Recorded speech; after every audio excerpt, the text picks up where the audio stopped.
Chunk the deuces. It's me and you, mano y mano. Peace out. They quickly get it over to Strainia. Again, he's got the step, and he's bouncing. Bang outs.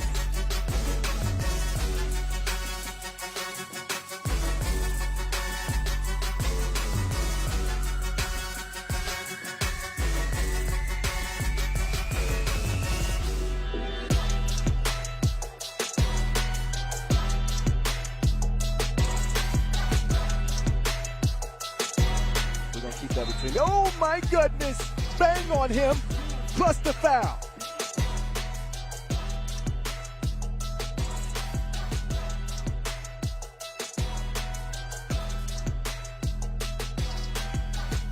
Time is going to wind out on Princeton as there's an exclamation point for you.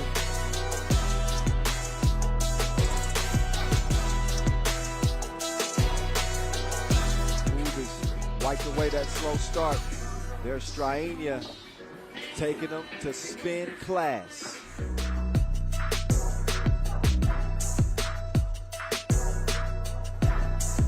And now Strainia driving up and under through the contact.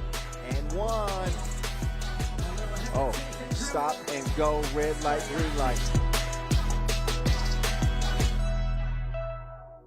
Oh, sneaky, crafty, clever pass.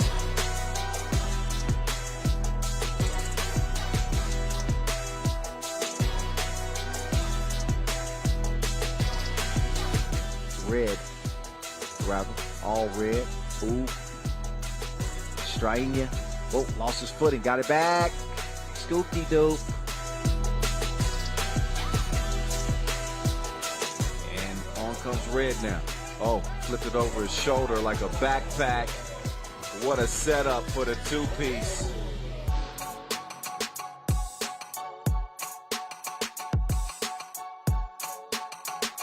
They have been lights out shooting in this game. Fresh shot clock for Ooh. Strainia, he got the step, making the move on Uzi, and he took him to spin class. Now he's got Strainia. Well, Tarvatis defending. Caught on the switch.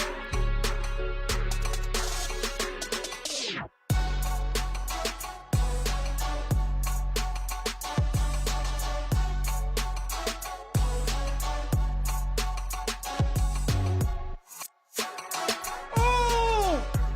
He punched on him!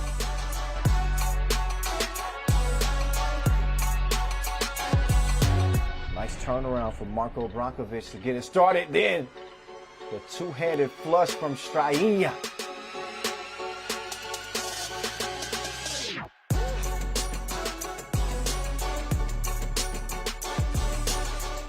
Strainia, string music. You can see the emotion.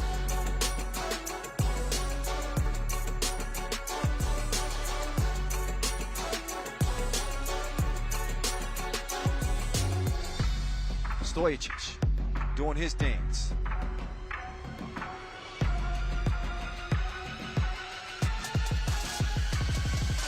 And a 4-point lead.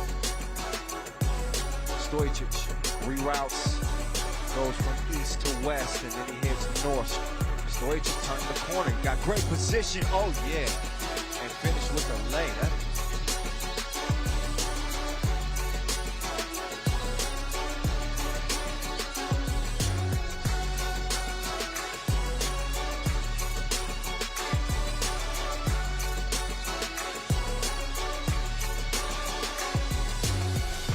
Thought about it, decides to drive and dunks it to beat the buzzer.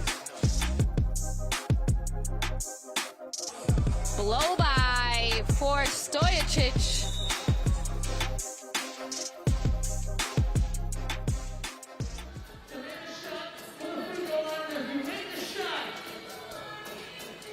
You will see the jackpot spin. If you get a 3-3-3, you get a shirt.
All right.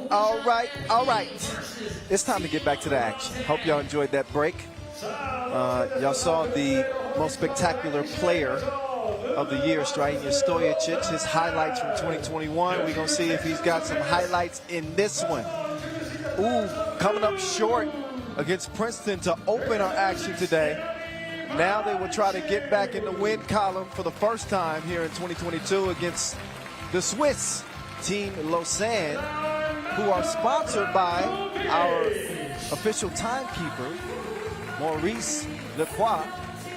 So a special partnership for them to actually be sponsored by Maurice Lacroix.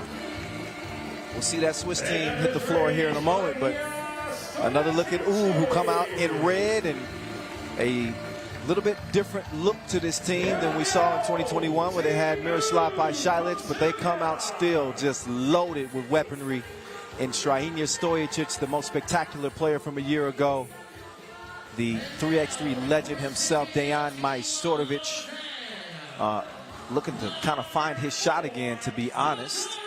They've added Nemanja Barak. He's a newbie to 3x3. And, of course, you can't forget about the beast, Marko Brankovic, on that Serbian squad as well. Here comes Team Lausanne, who they're used to people kind of considering them to be an underdog. They come out with the same four as they had last year, which is, I guess, fairly uncommon here in 2022. They're one of only 3 teams that are playing with the same four that they played with a year ago. But this is a dynamic and a dangerous four indeed. When you look at Lausanne, they're ranked 10 in the world. They're the 8th seed here, finished 12th in the World Tour standings. And here they are with King Wes, Wes Montagny, the Juice Man, Marco Lemon, Gilles, the Thrill, Martin, and that bad man, Badera Top. That dude has got athleticism to spare. And really saw him come on late for Team Lausanne in 2021. They had a really good showing in Mexico City en route to locking out a spot in the World Tour final.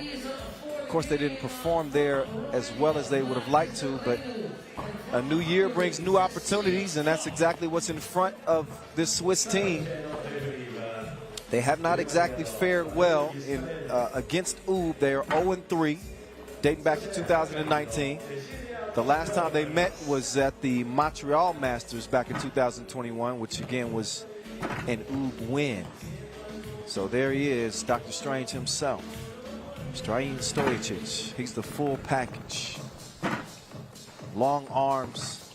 He will lock you up on the perimeter, and we all know what he can do if he gets a step in front of you and a clear rim. He's going to tear that thing down. King Wes, he's developed a reputation as one of the top defenders in the game since he's been playing 3x3. He's a big that's not afraid to pull the trigger from deep as well, and he changes hairstyles quite often. No color this year, but he's got the nice part on the side. And he's his own barber, so I got nothing but respect for King Wes. He's rocking a new crown this year in 2022. We're going to see if it brings some new results. But both teams get a few shots up. This is the only time where they are friendly with each other in the layup line. Because once that horn sounds and we check ball and step between the lines, it gets serious. Hope y'all been enjoying the action so far. We've now seen a game in each group, as we are a third of the way into the day. 12 games slated in the main draw. Of course, we saw 3 games go down in the qualifying draw. Tokyo Dime came out of that. They did not come out of our previous game against Riga with a win.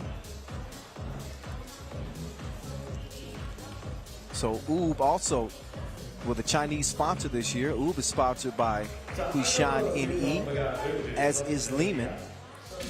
We're seeing that more and more here in 3x3 these days. And I think a really good thing for the players to kind of have that financial cushion and private investors behind them and believing in what they're doing. Oh, nice feed. That's how you want to start things off.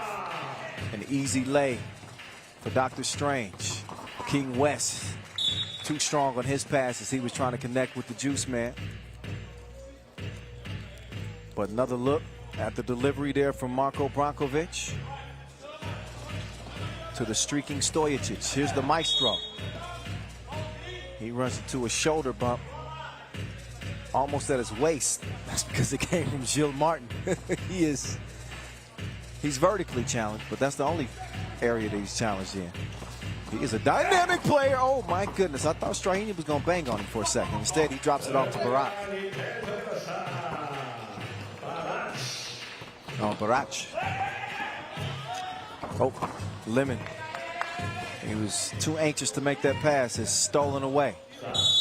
And then a foul right up top on green. Couple of fouls for Lausanne. No points. Oob out of the gates with 2 to their name. Oh, Barak. Nice spin move. Better recovery defense from the Juice Man. As he swats that one away to prevent the make. There's the maestro. No string music yet. He's yet to get into his playlist. Barak though, no sir. Man, stays active though, and heads up pass over there to the Beast, who's able to put the cookie in the cup. Around comes the Juice Man. King West with the up fake. He gets to the rim, but a tough defensively played possession there from Brankovic. And he will now try to give him some offense. Not that time. Rattles off the rim. King West will come down with it. He wants somebody to come free so he can give him the ball. He's banging around like a bull in a china shop and finally chunks the deuces only to see it bounce off the rim. 3-0 it stays. The maestro. Here we get it to Barak. Barak. Nope. And then, the maestro caught holding on the Juice Man.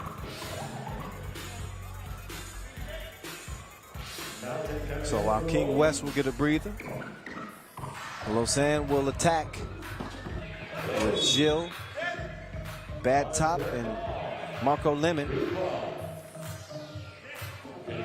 Again, this Lausanne team, sponsored by Maurice Lacroix. Is it their time? See what I did there? Never mind. 3-0.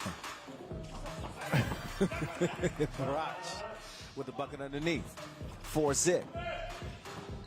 But their top steps back. Splash. 4-2. Now Barak bumping and banging. He ain't trying to make no friends down there. Get out of my way. 5-2. Gilles sent flying. But I'll tell you what, if Badera Top can continue shooting like this, completely changes the complexion of this Lausanne team. Marco Liman known as their best shooter, and they needed a little bit more scoring punch from the outside, and if Badera Top can provide that, man, I'm telling you, a different looking team. Good look there from King West, and he didn't forget to tip. 2%. That's 1%. You get what I mean. Take another look. The timing. Oh, put that back. West Montagny has Lausanne within 2. Nice little loft pass. Great touch to the Beast. Now here's Top handling the rock. Liman quickly behind that 2-point line. He puts it up. Got to be able to knock down 2s in the game of 3x3. King West is hacked underneath by Stojicic. He's going to shoot 1.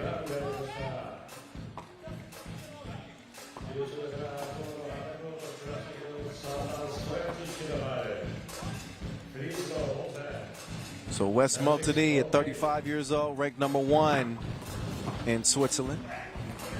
He can't get his free throw to fall. 3 fouls apiece. Oob with a 3-point advantage. Barak. They've given him the green light. He might be a secret weapon on this Oob squad. He has really been pressing the issue offensively. 7-4 now as both teams trade scores.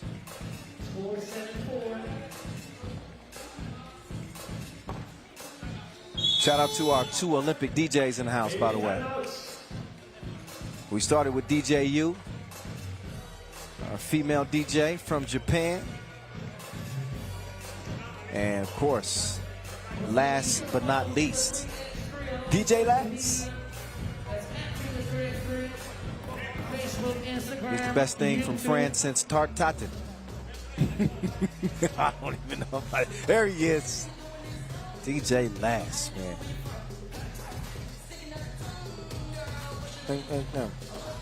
Okay, here we go. Back to it now. Shield the thrill, lefty stroke, bottoms up. 7-6, ooh, still in front. The Maestro had the wrong flavor on that scoop. So now Gilles will swing it. The Juice Man. Back over to Gilles the thrill. This dude is like lightning in a bottle. I would say the quickest player in 3x3. Quick on the release, but wasn't able to find the mark, and a foul call. Take another look. He gets a clear shot from 2 range, and he gets 2 for $1. 1 point advantage for the serves. King West nearly came up with a steal, but it is out of bounds off green. And Brankovic will reset with the check ball. Maestro. He moved about 3 feet there with the ball in hand, and a double foul underneath. The Thrill and the Beast locking horns underneath. So here's Šakiai. Steps back, got some space, back rimmed it. High rebound goes to King West. BT to Gilles.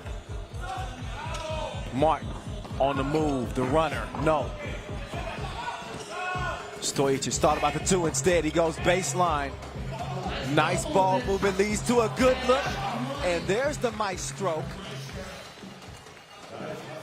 So I think our first bit of string music from Dejan Majstorovic. Meantime, Gilles, he was toying with him, but he couldn't finish it off. And Šakiai is pestered, has the ball stolen from him on the drive. King West. These goals ain't loyal. Oh, the Beast comes away. Gilles tried to grab him. What a pass there from Gilles Martin. Can he finish it? Oh, yeah. That was a 5-star dish. Gilles the Thrill. Oh, the Beast missed point blank range. Too strong on the hook. Top thought about it. Instead, he's going to give it up. Gilles from the logo. We're going to forget that happened.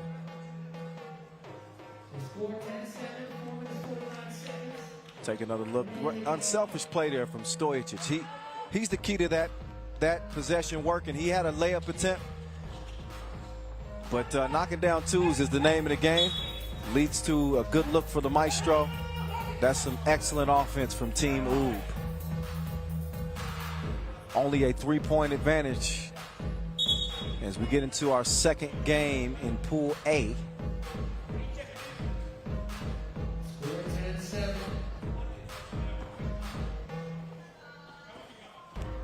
Also in this group, we have Princeton, who beat this Oob team to start things off here in Utsunomiya. Nice cut and nice lay. 10-8, the Maestro goes west to east and then gets the ball up to the Beast. Kickball, fresh shot clock.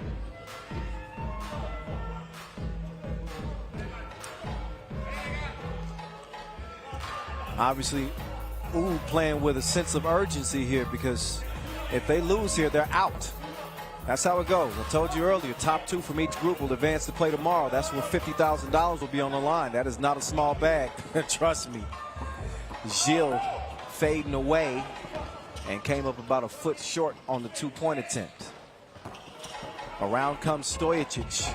This is one advantage that Oob have in this game, is that length. And they lengthen their lead to 4. Gilles with the up fake and kisses that one off the glass.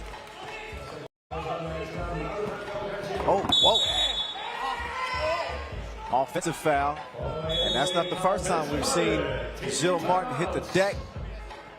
He's gotten a little bit too familiar with that Inleo floor here in this game. So he's a little slow to get up, but I'm telling you, he is tough as overcooked steak. He bounces right back up. And he'll get a breather as we have got a TV timeout.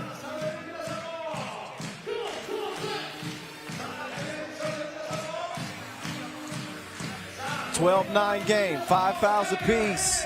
We are back in Utsunomiya for the first time since 2019.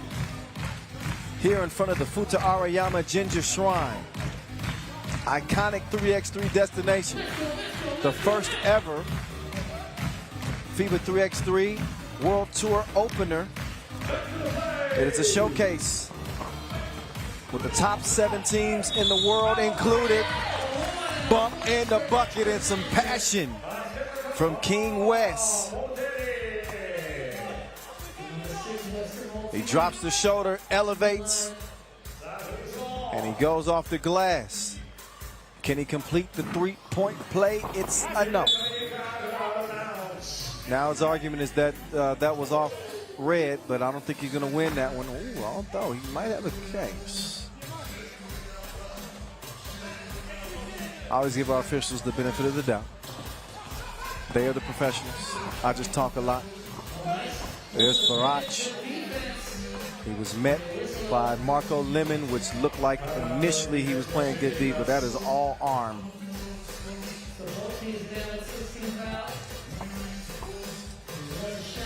That is shooting foul. So here's Barach. Takes his time, lets it fly. Nothing but nylon. West waiting on a screen from Gilles. He cuts to the bucket. He wants the ball. They get it to him. Oh, and he blew the first attempt. Can he make good on that miss? That's luckily he's got Badera Top that has his back as they make good on the possession. There's Gilles just thrown away again. And that foul called on Brankovic.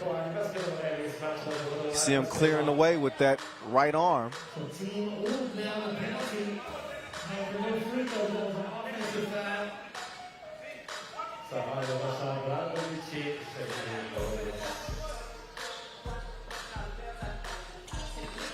Martin.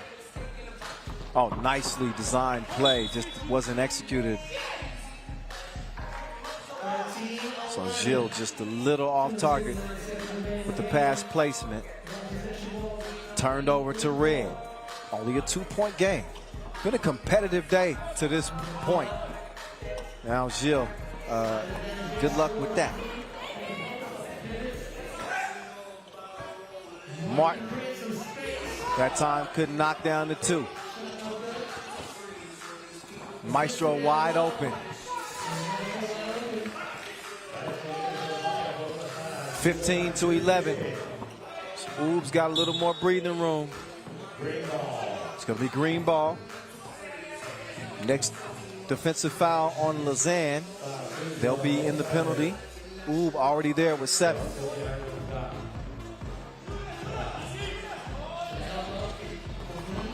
Oh, West. He has a nice helper. Sets up Liman. Oh, but run up and get done up. String music. Oob likes the sound of that.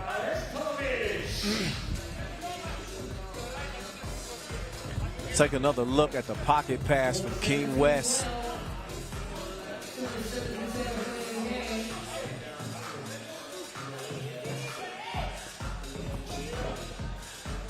Liman to Gilles to West. Motini, turn around. Yeah.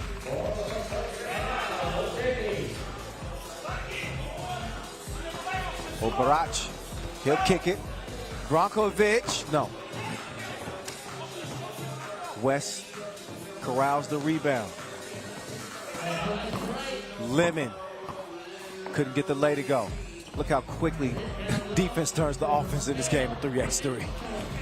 What a great job forcing the action by Ub there. They quickly get it down low, leads to a score. Gilles off target with the left, and that's credit to Stojicic's defense. We talk a lot about his offense, but he deters the shot with that length that he has. Does not come away with the rebound. Instead, it's Gilles. And now Stojicic holds his own. They leave Gilles wide open from 2 range. Now he's got reservations for 2. Bottoms, 18-15. Lausanne is not going to go away quietly, but neither is Ub. Brakovic with the swish. And now Barac. Not that time. West slow on his release. Allow Barac to recover. He takes a more difficult shot. And that one ricochets off the back rim. Down low. Game time. 21-15. It took everything that Ub had. But they get a must-win to stay alive. So their hopes of playing for 50 grand tomorrow is still very much intact. A 6-point victory over the Swiss, and they do it before the limit. But a hard-fought contest for both of these teams. Of course, we'll see Lausanne again against Princeton, which will cap their pool play action. Princeton as well. But Ub able to find enough in the tank to pull this one out. Let's hear how Dejan Majstorovic feels about their first win here in Utsunomiya as we get it over to Julien Debeau. Dejan, not the start you wanted to begin this tournament, but you recovered nicely in this game against Lausanne. Yes, it was 2 tough games today. I'm just happy that we finally play after 6 months, not only practicing. We lose the first game, Princeton was better. We have a lot of mistakes in defense, and we missed like 10 open shots, me and Strahinja.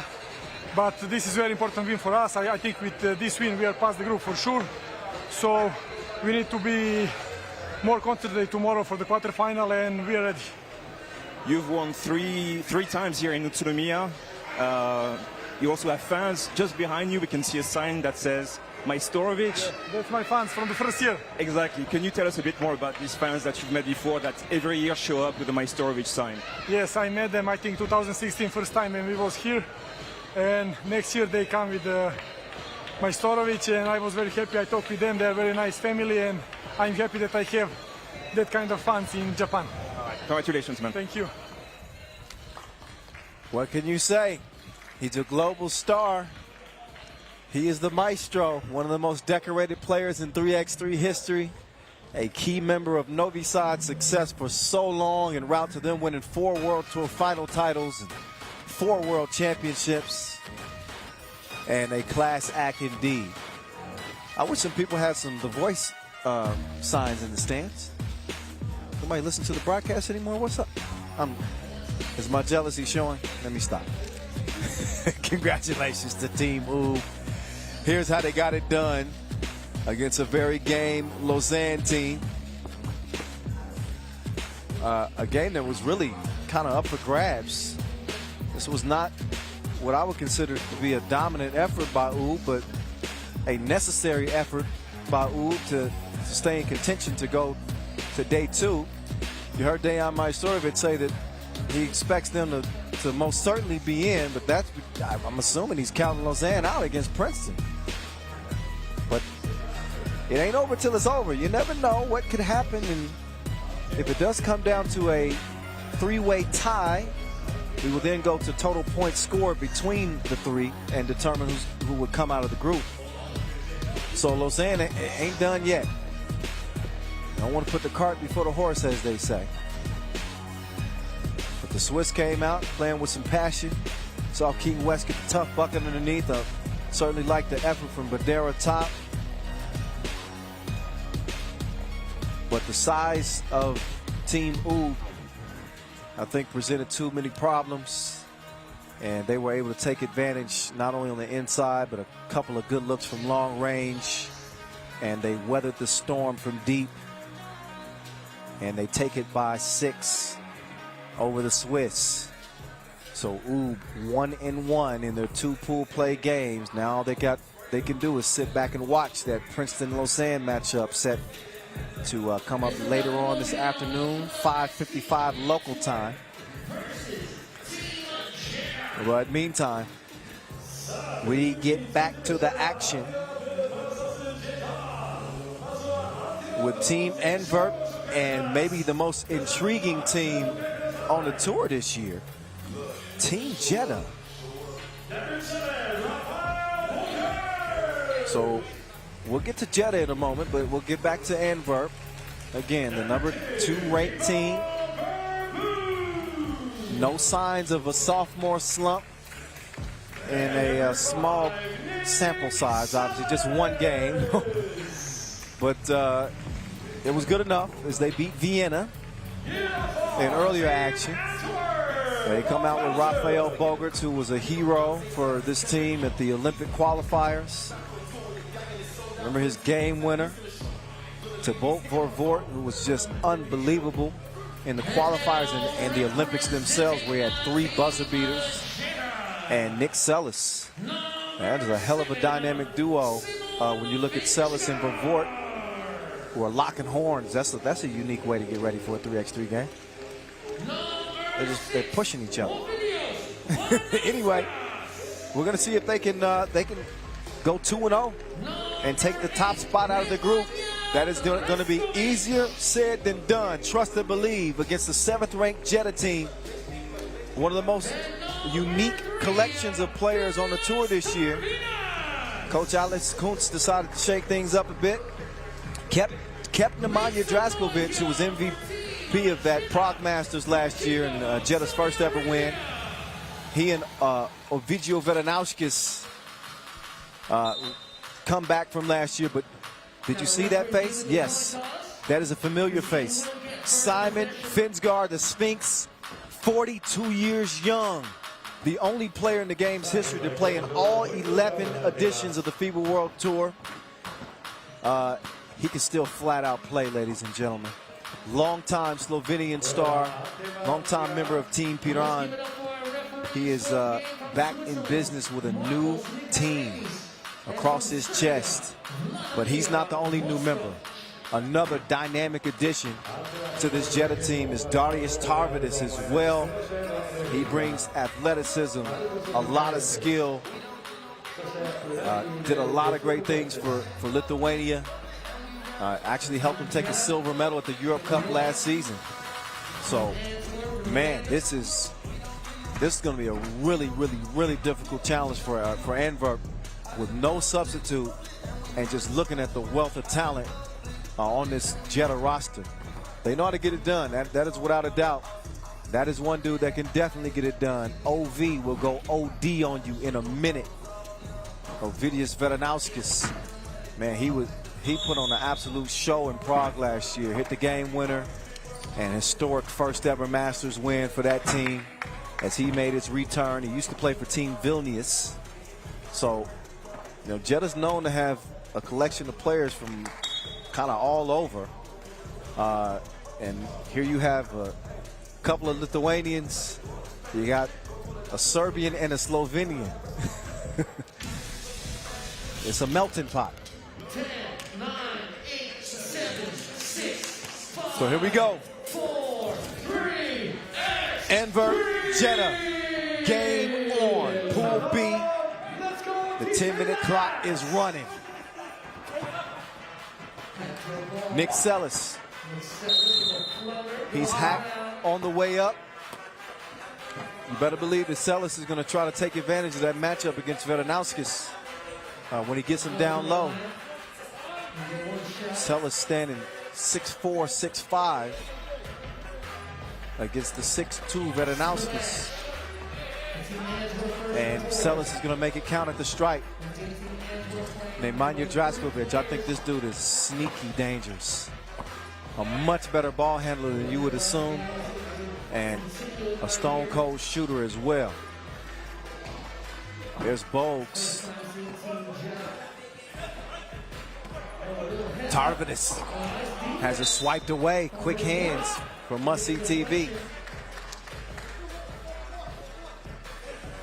As he reaches in the cookie jar and pokes it away.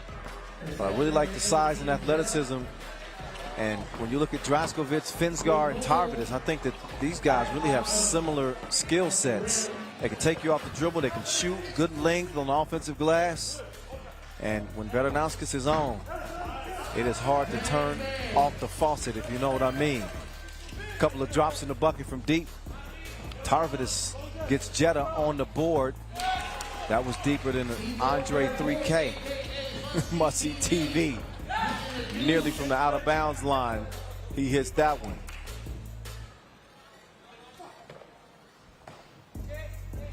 So there's Tarvatis just in front of the logo. And then there's Must-see TV way out from the suburbs. It's 4-2. Antwerp in front. Ovi, baseline, took it right at Bogues. I believe that's going to be out of bounds off of Veranauskas. I just put the switch.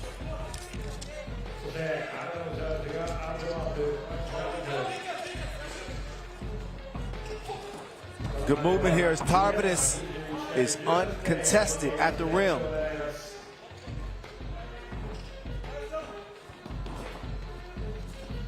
Oh, Must-see TV. Close to the line that time. Still didn't make it count, so it doesn't matter. But Veranauskas will get it over to Tarvatis. Tarvatis with the dribble move. Crossing. Can he finish it? Yes, sir.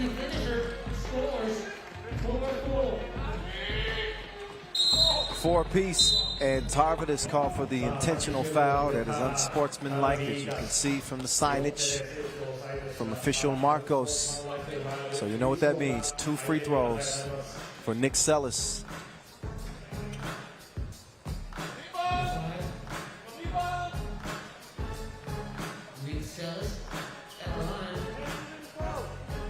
Sellis, again, 6 points per game in 2021. Super efficient player, 62% from 1-point range.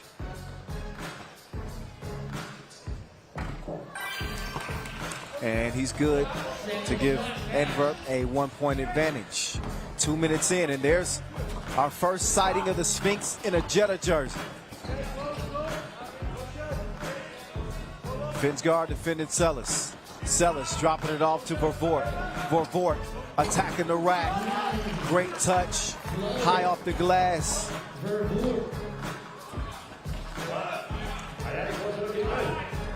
Tarvatis, he hit one from that spot earlier. That one does not produce the same result. Vervoort, heads up pass, man. You got to appreciate the small things in this game. Unselfish play. And Antwerp lead it by 3. Kickball. Fresh 12 for Jeddah. But another look, that's all day long. We saw a bunch of that game 1 from Antwerp against Vienna. They got to play with a ton of resolve here again with no substitute. And there's the Sphinx. He says, you can bank on me. 2-point game. Bogues swings it. Sellis gets it back out to Bogues. Bogues with Draskovic in front. He leaves the shot short. Draco will come away with it. Pensgaard over to Draco. It's a no. The ball finds its way to Must-see TV. He collides with Bogues. And Pensgaard is called for the foul. He will check out. Tarvatis will check in. And a TV timeout. First dead ball under 7 minutes. And a good game to this point. Antwerp trying to go 2-0 and secure the top seed out of the group. And Jeddah trying to start this 2022 campaign the right way. That is with a W next to their name.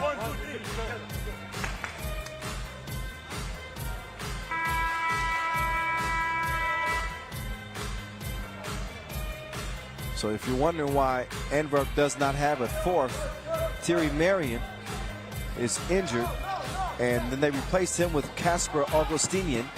and Augustinian. Oh my goodness. That was sick. Vervoort need a medical person. One-legged splash.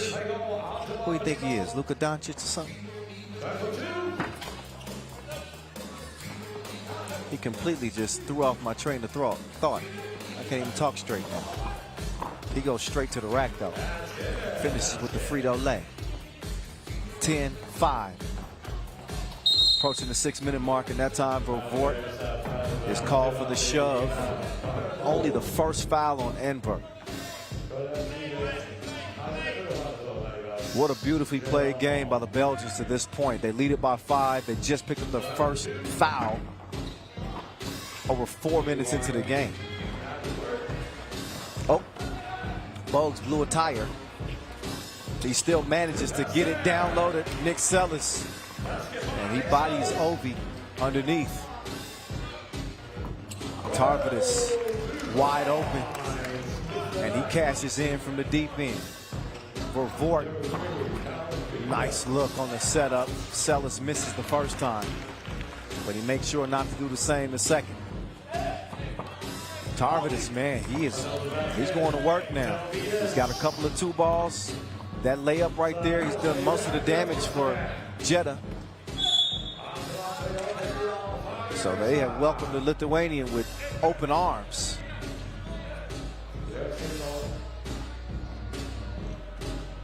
Another look at Sellis, showing the touch. Loving the action and activity from Tarvatis. He's got a well-deserved rest. But Anauskas, though, he was broke from deep. Officially at that midway mark now in a 4-point game. Must-see TV.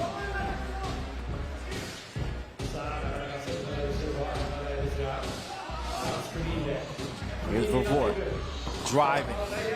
Acrobatic attempt, misses it. But it comes back to him, and that time he puts it where it's supposed to go. Pensgaard got him with the fake, no choice but to foul there. And Vervoort wants a timeout.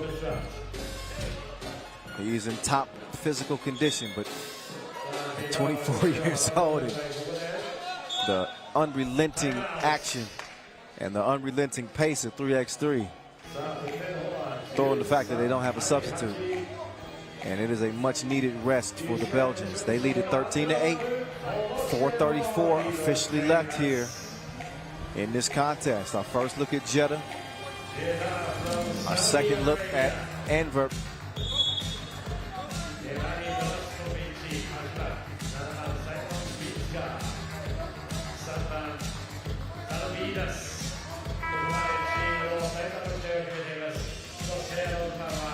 So Vigius Veranauskas will start things off.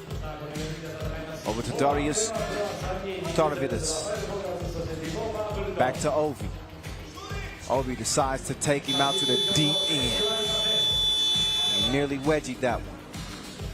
Bogues, nice arc, but a little bit too much spin as the rim spits that one out. Veranauskas just shot that one right to the front of the rim. Heads up pass.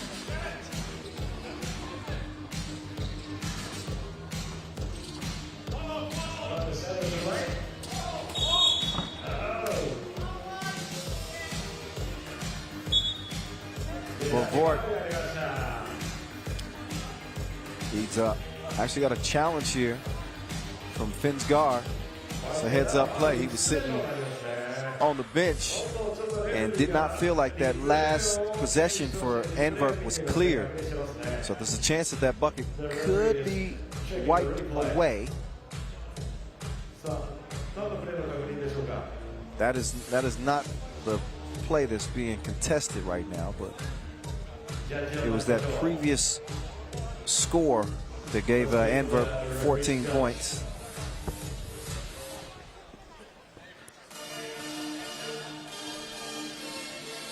I thought he was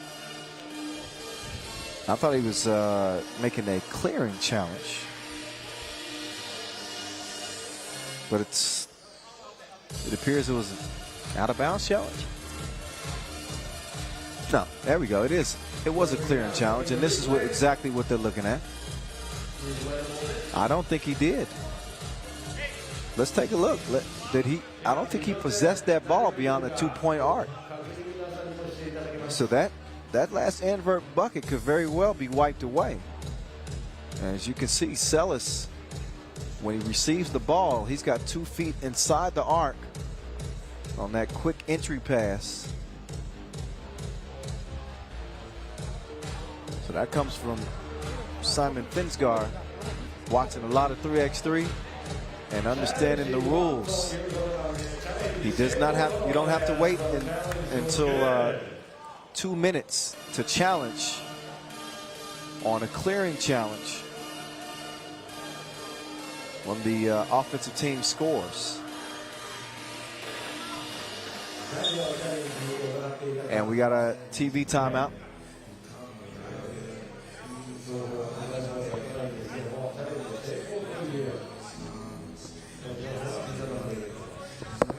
So no basket. That should change Antwerp's score to 13. So we're going to update that. There we go.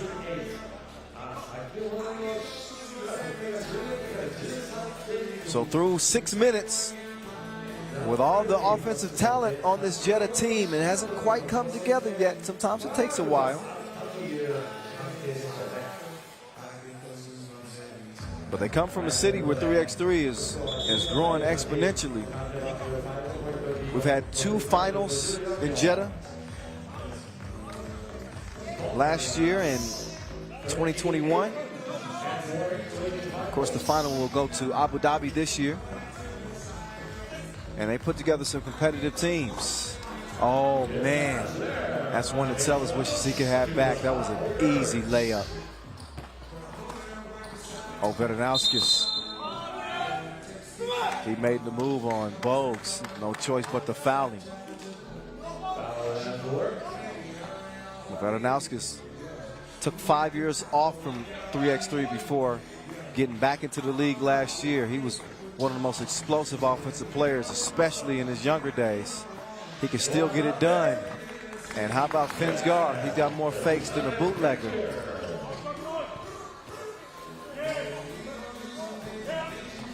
Bogues, he puts on the brakes from Tulane. Tracks down the rebound. He'll let Sellis set up shop. Vervoort takes a bump on the that was on the floor before the shot. That is the 6th on Jeddah.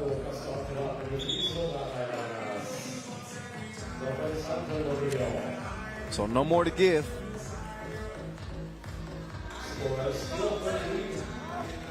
The hand the cookie off to Must See TV. He is not trigger shy, and you can see why. The nets are dripping. Oh, good defense there. Bogues gets the thievery. He's a smooth criminal. A smooth pass over to Nick Sellis as this Belgian dynamic duo continue to connect.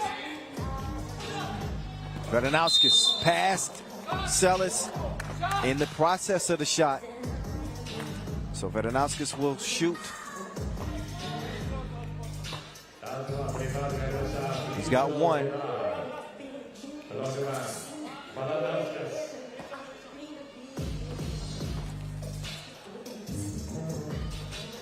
Vidjus Vedanauskis, shooter's touch.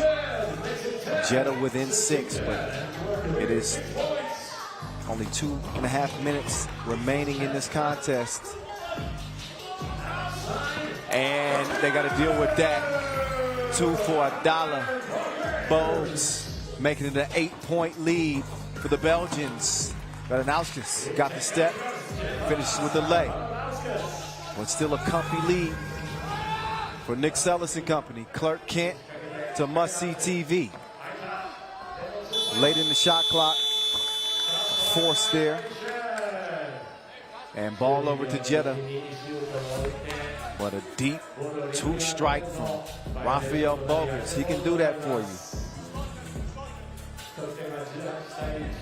These Belgian players are interchangeable. I talk a lot about versatility and how important it is in 3x3. And they exemplify that. I guess that's one instance where their length worked against them. If Vervoort's arms were a little bit shorter, he would have got called for a foul here. Instead, it's Darius Tarvatis up to the line. He's been the one shining moment for Jeddah. He's been a lone star for them in this contest. An early catalyst with a couple of 2 balls, some nice drives. He's going to get them back within striking distance. Basket counts. The reason why you heard that whistle was because had it been a miss, it was a lane violation. But 5-point difference here, not over with yet. You know anything about 3x3, you know that. But there's Thibaut Vervoort, must-see TV. I told you, don't change the channel. It is prime time for must-see TV. We saw him pick it up late in game 1. He's doing the same here in game 2. Game point for Antwerp. Tarvatis, OMG. He's on target like infrared, but it won't matter because the fellas in red, they are green lit into day 2. So how about Antwerp? This is a signature win for a team that's playing with 3 players. And all the experience and talent that's on this Jeddah squad, Antwerp managed to get it done anyway. Hell of a game for them, a lot to be proud of. They've only reached the semifinals on the FIBA 3x3 World Tour. They're trying to take that next step against all odds. They certainly have a star in Thibaut Vervoort, who's standing by with Julien Debove for the post-game interview. Thibaut, this game, this 10-minute sprint, with 1 sub, it's already super tiring. But talk to us about what it means to play without a sub. It's crazy. Like after 2 minutes, you're already thinking, especially the first game, you want to walk to that bench to get a sub and you see nobody sitting there. But yeah, it's about mental strength and just keep going, and that's what we did. So I'm very proud of everybody. Yeah, that was a really good day in the office. 2 big wins against Vienna and against Jeddah, a team that won a World Tour last year, and also recruited 2 really good players. Yeah, like you guys wrote it in the FIBA website, we have something to prove. We didn't win a World Tour last year, so we really won it this year, so we're going for it. All right, congratulations, and see you tomorrow in the quarters. See you.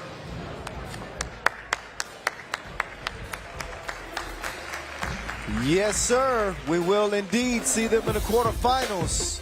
A body of work here, day 1, that the Belgians can be proud of. They go 2-0 despite being undermanned against a pretty good Vienna team and a really good Jeddah team on paper. Do not sleep on Antwerp and must-see TV. He is in his man bag, as are the rest of his teammates, all 2 of them. You see some of the heroics from Vervoort, just the degree of difficulty on the 1-legged fader, and then he makes easy work on the runner. Nick Sellis, Clark Kent, not to be forgotten. They should have took note of the Notary Republic. He can do it all. The feed to Bogues there. And then there's must-see TV again. You need to subscribe, binge watch. It's not to be missed.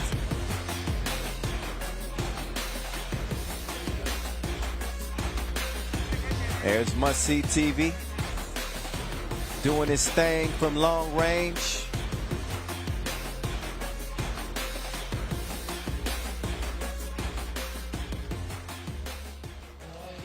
All right, you just saw must-see TV, but if you have not seen enough of him, let's take a look back at his body of work from 2021 and Team Amsterdam, who was on deck on the schedule. Enjoy that.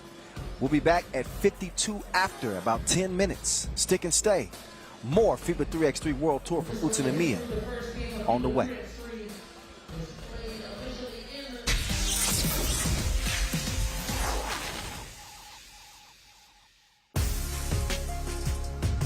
Thibaut Vervoort, a.k.a. Must See TV. We're still working on that nickname, but he's lived up to his temporary nickname in a meteoric rise for the 23-year-old. The Belgian bad boy has lit up 3x3 this year, leading Team Antwerp to 2 challenger titles, and he absolutely stole the show at the Tokyo Olympics, where underdog Belgium finished 4th. 3x3 has been a natural fit for Vervoort and brought out the best of him on the court. 2 years ago, I think, I made a decision to stop playing first division and start play second division because you can combine it with a working environment. And then, yeah, 3x3 came in the picture. Nick asked me to come play for Team Antwerp, and I did. And from that day on, I really took big steps that I didn't stress as much or really put that much weight on my shoulders to, I have to perform. No, I have to have fun on the court and just do what I like. Now, hoops in Belgium hasn't traditionally been big, but the 3x3 Olympic appearance has lit a fuse in the small European country. If you grew up in Belgium, if you play basketball, okay, you have certain things that you want to do, get to the national team and everything like that, and youth championships, but you never think about the Olympics because basketball isn't that big in Belgium. But now, after playing the Olympics, you see how much impact it has because it's such a small country. Almost everybody now knows about 3x3 basketball. Vervoort brought the heart to Tokyo with an insane trio of 2-piece game winners to become the ultimate 3x3 sniper. The first game we won against Letland is like, we can do something here. Against the Netherlands, and then, yeah, for sure, the game winner against Poland. Making 3 game winners in 1 tournament at the Olympics. I will never forget these moments in my life. Struggling to deal with the pressure during the Olympic qualifier in Hungary provided an invaluable lesson for Vervoort on how to be calm in the clutch. I think the most stress I had was in Hungary, before the final game against Hungary for the final ticket. And normally, if you are that stressed, it can take energy away. I was so stressed, and then I made a click, and it actually gave me energy. Belgium was a surprise packet in Tokyo, having just missed the podium finish. But being so close to an Olympic medal has fueled the fire for Vervoort. We had 2 chances, 2 games to get a medal. We know where we fell up short. We know what we have to do to become a better team and a better player. It motivates me. For me, I'm already thinking about the next Olympics. And yeah, I think we have to just go for it and invest in it 150%. Yeah.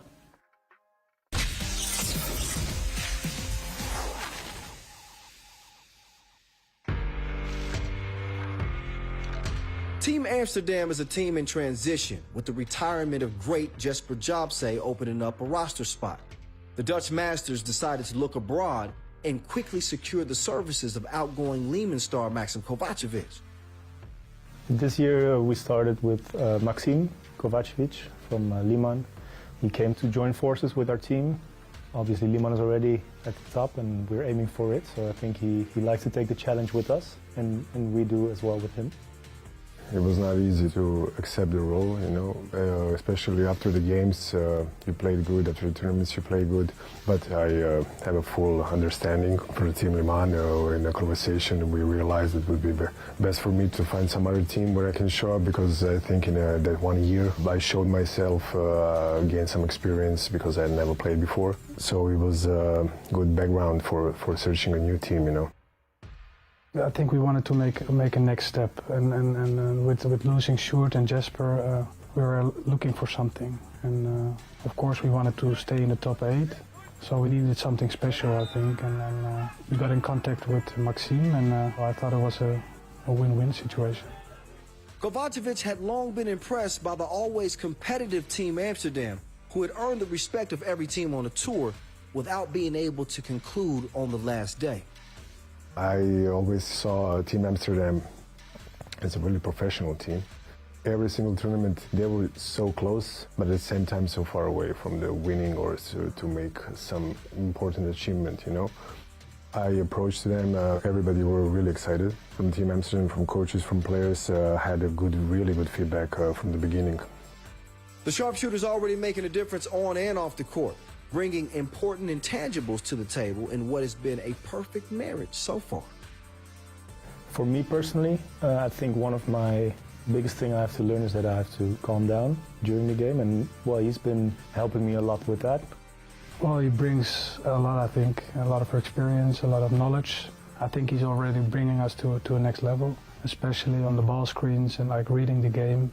And he was playing for the best team of the last couple of seasons. I feel support from everybody, and I came here to bring some experience from Liman as well. I think I can give them some fighting mode, like some fighting experience and experience from the court. Definitely, you know, the small details can lead us to the better achievement.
All right, welcome back to the action here in Utsunomiya, Japan, here in front of the Futa Arayama Ginger Shrine, as we are back in a familiar location for the first time since 2019. This is day one of our 11th edition of the FIBA 3x3 World Tour, as we kick off 2022 with a bang.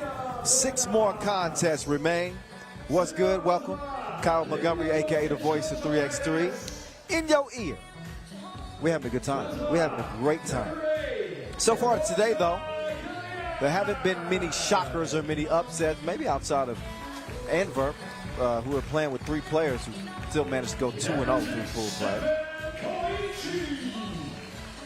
We saw UB, the top-ranked team, drop one of their contests today.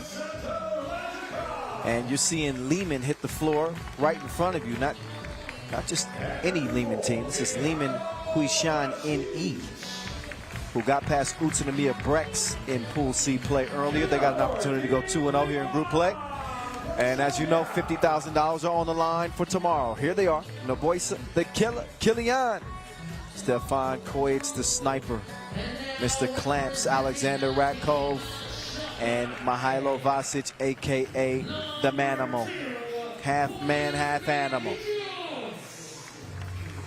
And we get our first look at the electric Lithuanians. Šakiai Gubale, the poster boy, Paulius Belavičius, the Uzi, Marius Užupis, the X Factor, Šarūnas Vingalis, and the big man in the middle, AP Aurelius Pukalis, one of the most dominant bigs in all the 3x3. Standing 6'9". He's a biggin'. We're gonna see if he has a big impact on this contest. Loaded field here to start the 2022 season. Šakiai Gubale looking to regain their winning ways. It's now been 3 years since their first and only Masters title in Montreal back in 2019. How do I know? Because I was there. But they have been amongst the top teams in the world. They took a silver at the Europe Cup last year, obviously the national competition. Seen some changes on their roster over the years, but I love the way they play through Aurelius Pukalis. And, you know, these days they say playing through your bigs is kind of the way of the dinosaurs. You know, even in the NBA, you know, nobody likes to play inside out, but I think that he is such a dominant player. That's what allows Šakiai Gubale to do just that. We'll see. They got to try to match up with the versatility of Team Liman. But watching Aurelius Pukalis at 27 years old, he and the Manimal do battle down in the post is going to be funny. I got a front row ticket. Can't wait. But I mentioned that Šarūnas Vingalis, an X Factor, he played so well for Lithuania en route to that silver medal in Paris last year. He's got the juice to really be an impact player on this squad consistently. So it's a lot to like. It's a lot to like about Šakiai Gubale. But they're going against the defending 2021 World Tour final champs, who got off to a sluggish start in 2021. But they certainly picked it up in the end. That is without a doubt. They saved their best for last in Jeddah and ended up taking that title. We'll see if they can come out of pool play unbeaten with 2 wins, with Šakiai Gubale in their sights. Both teams exit the court, making final preparations before we get to this one.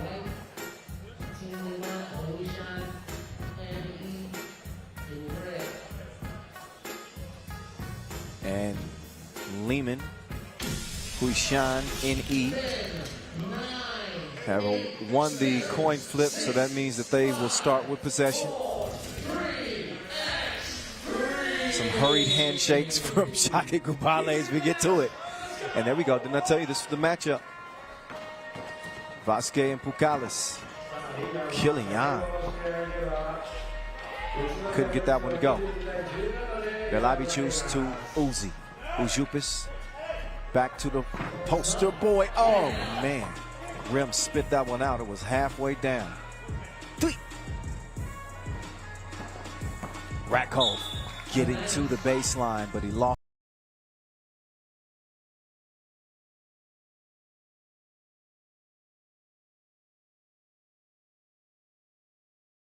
So Bengalis will get it over to Pukalis. Pukalis fakes the handoff, and he takes it right at the chest of Vasic. Made him look like his little brother. Very few in the league can do that to Mihailo Vasic, let me tell you.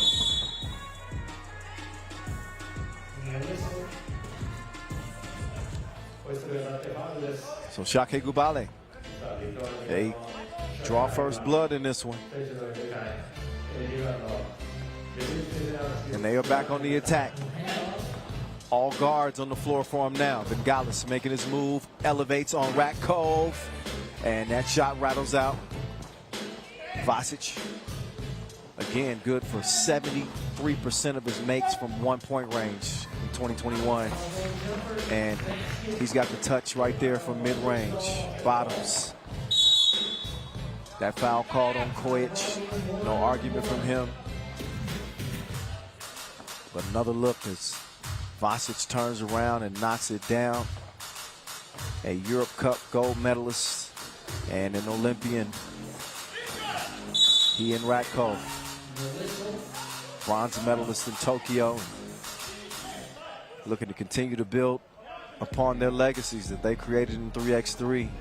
Liman with 9 Masters wins, second only to Novi Sad all time. Belavicius, he didn't have the juice that time. Ratkov running into Ujupis. Hard foul on the floor. A couple of men of steel. Built for the contact, that's for sure. Kojic spins, did not spin free. Ball fake, gets it to Ratkov. Takes a bump on the way up. We let him play in 3x3. No time for softies around here, believe it. Look at Pukalis. He is a man on a mission, like Tom Cruise. He cruises to the crib and finishes with the layup. It's like trying to stop a tank. A tall tank. 2-2.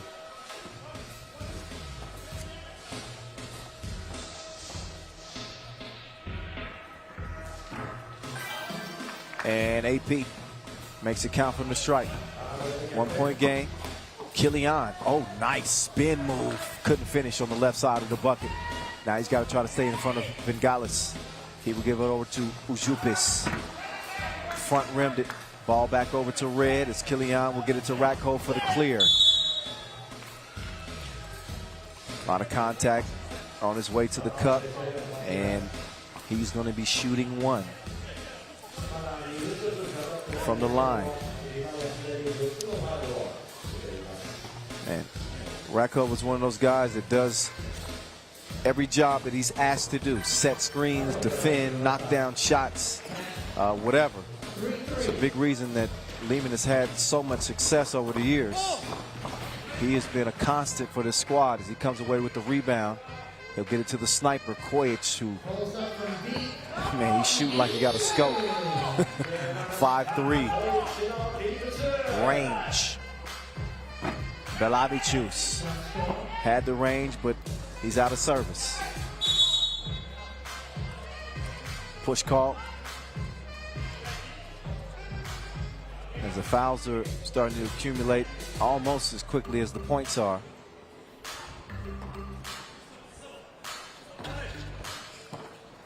Kojic couldn't get any clear space that time. So Vasic with some nice action there.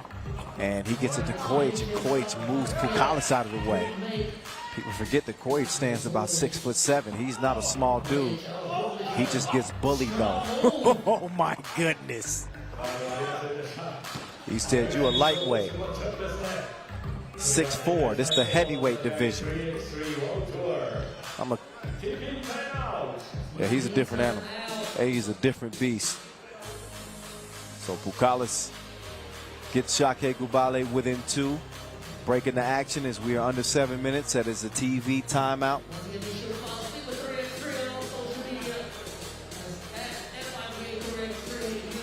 But I expect the rest of this game to be a hotly contested matchup. Šakiai Gubale are one of those teams that when they're clicking on all cylinders, they can beat anybody. They can beat anybody in the field. Inconsistency has been the issue with the Lithuanians. We'll see if they can manage to get back in this one. What a finish there from Kojic. Now Ujupis, that's a really difficult pull-up. Solid defense there from Vasic. Now remember the 3-second rule this year. This count starts as soon as they put the ball on the ground. All it took was a half second. One bounce, put it up and in. 8-4 for the Serbs. And in 8 matchups dating back to 2019, it has been Liman with a 5-3 advantage. They played twice, 3 times actually in 2021. Wins in Doha and the Jeddah final for Liman, but a loss in the quarterfinals of Debrecen. So they've got plenty experience going against each other. 8-4. So really no need to look at the scout report. Oh, Kilian, he had Pukalis lost in the abyss. He had a question mark above his head. Ujupis had the time, but he couldn't tickle the twine. The sniper doing what he does. Gun people down, 12-4. Now he's got a hell of an assignment.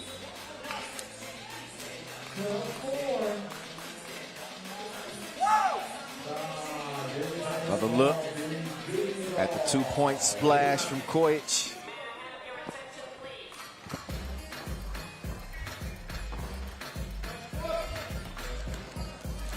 And here's Bilavicius. Bilavicius, and he's a shooter himself. Gotta have the ball to shoot it, nearly turned it over. So only 1.2 seconds for Šakiai to get a shot up. Pukalis does. Had a chance, but didn't have enough momentum on that shot to reach the rim. Shot clock violation. Ball over to Liman. They lead it by 8. And looking strong so far in this game. Rakov with the one-handed flush. That is an emphatic finish on a beautiful delivery. I was talking about Rakov's physique coming into 2022. He's got bigger muscles, but apparently he's lighter. Got a little bouncy with the one-handed yam.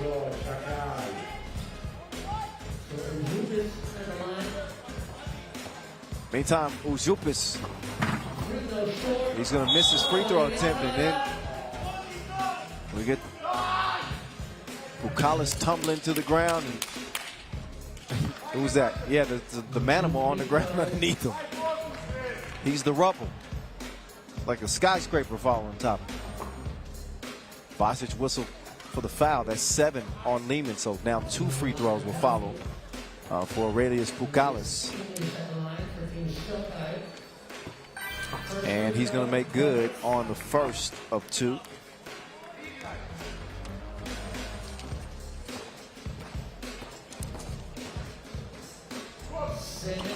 And the second is money as well. For the Lithuanians' top-ranked player, Aurelius Pukalis. Oh, my goodness. The double is good. He's double trouble. Stefan Kojic gives his squad a 15-6 lead. And as much as dominant as Pukalis is, you cannot fight 2s with 1s. That math does not add. So what I mean to say is, if Šakiai Gubale want to get back in this contest, it's going to take more than Pukalis scoring underneath the bucket. Somehow, some way, they're going to have to find some touch from beyond the 2-point arc if they want to trim into this 8-point, make that 9-point Liman advantage. And right on cue, it's Belavicius letting one fly, but still off target. They started off with some nice passing. Gave it up for the moment. And now Rakov to the rack again. That time, he not quite enough lift to finish with two hands, but he did finish with the layup, as does Bukalis. 17-8. Kojic, dime time. What a delivery from the sniper to Rakov. 18-8. Bukalis. Big boy and anybody in his way. Bully ball personified. Killian with the quick trigger. They got some room to breathe, that's for sure. Uzi, he's got it off safety now, but I think this is going to be a case of too little, too late. Liman with a chance to have our Maurice Lacroix fastest game of the day. With a chance. They still need 3 points, but it's just over 3 minutes to go in this game. Given the pace that they've been playing with here of late, we'll see. They're a shoe-in to get a win here in front of the Futa Arayama Ginger Shrine here in Utsunomiya, about an hour outside of Tokyo.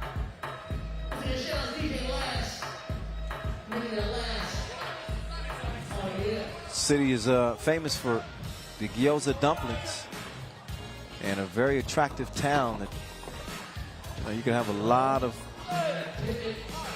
memorable experiences in. Get a taste of the culture. Get a taste of that. 2 ball for Vengalis makes it a 5-point game. And then Vengalis is whistled for a foul, only the 6th on Šakiai. But you can see Sharunas chunks the deuces, uncontested.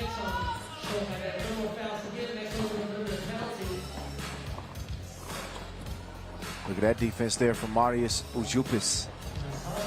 Now can he give us some offense? Nice up fake. Ujupis misses the lefty layup. I think Kovacevic was just too quick on that pass attempt and turned it over for no reason. Ujupis fakes the drive. Instead, he stepped back. Cash me outside. How about that? It is a 3-point game. Right when you thought that the Lithuanians were dead in the water, they emerge, showing some new life here with 2.5 to play. It ain't over with yet. And here I was talking about Liman maybe on the way to the fastest game of the day. Hold your horses.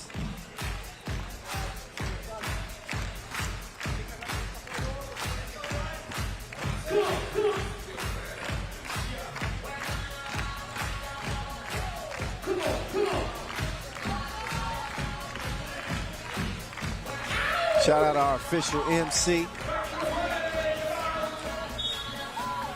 The Hype, AKA is good. One half of the dynamic duo of Q York, Noah Lazarus. That's my guy.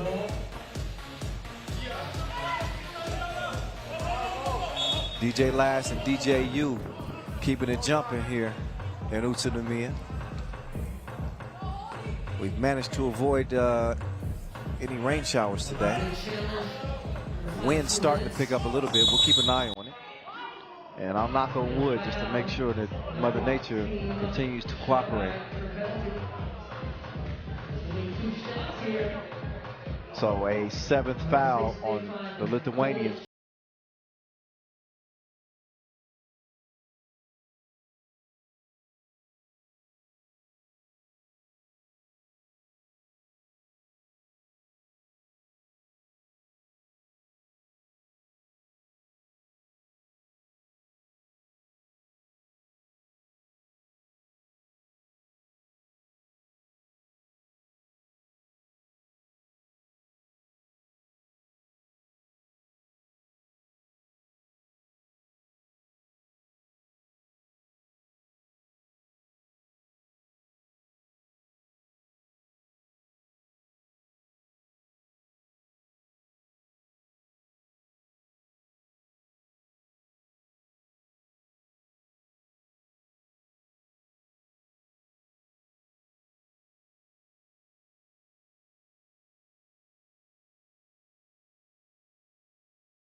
true at the charity stripe. And a delay of game warning on white.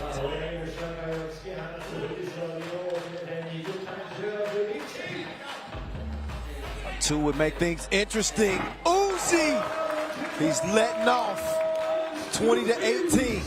And a steal for Šakiai Kubale as well. Uzi putting another one up. That one front rimmed. All Liman need is one. Who's gonna be that guy? The boy said Kilian, they need one, he takes 2. Vasic with the rebound. He's banging against Ushupis. Cannot put it down. Pukalis will come away with it. AP from 2 range. It's a tie game. Next bucket wins. Mihailo Vasic is a no. But if Šakiai can pull this off, this will be one of the more incredible comebacks that we've seen in a while. But a hell of a game.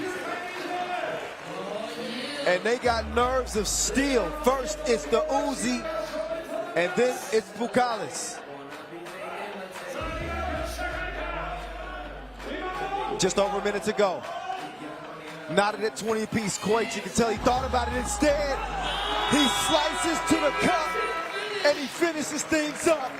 That is your Maurice Lacroix buzzer beater, courtesy of the sniper. As they extinguish Šakiai Kubale's hopes of an incredible comeback. One more look again at the Maurice Lacroix buzzer beater at the rim. Man, what a game, what a finish. But Liman is going to head back to the hotel 2-0. But it wasn't due to them not being tested. Man, oh man. Let's get it over to our senior communications manager / reporter extraordinaire, Julien Debove, who's with the Manimal right now. Mihailo, thank you for making it a close game and for allowing Kyle to say Maurice Lacroix, Maurice Lacroix buzzer beater. So Mihailo, good game. They made a really good comeback in the end. Yes, I mean, it's always a hard game when you play against Šakiai. I think they're a great team. They have power inside, they have power outside. They never give up. I think we played great 8 minutes. In the last 2 minutes, we lost some focus. They made some threes, and that they made close game. In the end, I think we played good play at the end, and we won. I think we were a better team. Mihailo, you have good memories from here from Utsunomiya. In 2018, you won a Masters year. What do you remember from this event? It's always a pleasure to play here under in this great arena. I think crowd is amazing here. I think that win in 2018 here in Utsunomiya was one of our most important win ever, and it's always great to be back here. Okay, congratulations, man. See you tomorrow. Thank you. Yes, sirree. A hell of a test for Liman, man. Šakiai Kubale, they got nothing to hang their heads low about after that effort in that game. They showed a hell of a lot of resolve to tie things up at 20 apiece. Aurelio Pukalis was an absolute monster. How about the game that we saw from the sniper Stefan Koic? He was getting it going from deep. No answers at all for Pukalis close to the bucket. But I think if Šakiai Kubale was able to extend the floor maybe earlier in this game, and might have saw a different outcome for them. But credit this Serbian team. I talked about the resolve of Šakiai Kubale, but you know, they're never see him shook up. Liman, they've seen so many different situations in their time playing 3x3.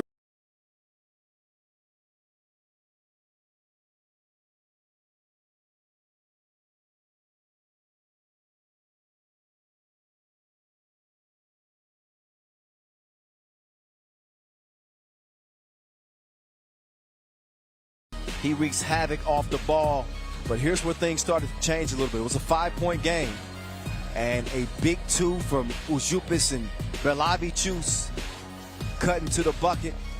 Another hit from the Uzi as he started to find his target from behind that 2-point strike. Saw Aurelius Pukalis get one to go, but Stefan Koye said, I've seen enough of this. Enough is enough. I'm calling game in the lane. One more look at that, and that is how it ended. Liman 2-0 as they are primed and ready for day 2 here in Utsunomiya.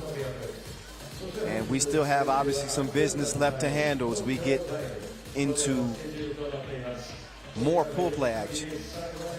We are heading to Pool D action, and a tantalizing matchup here between two of 3x3's top dogs, Riga and Amsterdam. This is chalked with Olympians. As you know, the 2 Olympians on Riga and the Amsterdam squad with DeMeo van der Horst, an Olympian himself. But some changes on this Amsterdam team. You'll see the young, wiry defensive mastermind and Jan Driesen joining the squad. A little bit less shooting on Amsterdam this year. We'll get more into their team once they hit the court, but another look at Riga. And you might need to do a double take, because if you've been watching 3x3 for any length of time, dating back to 2017, it's always been about Batman and Robin. But there's only one superhero on this team now, and there he is. He's the world #1. The Maze, Norris Miezis, who, by the way, he outscored Tokyo Dime by himself in their first contest. When I say a walking bucket, that's exactly what I mean. So Norris Miezis with Artur Strelniks and Agnes Chavars. No substitute, no problem. No Batman, no issues in Gotham.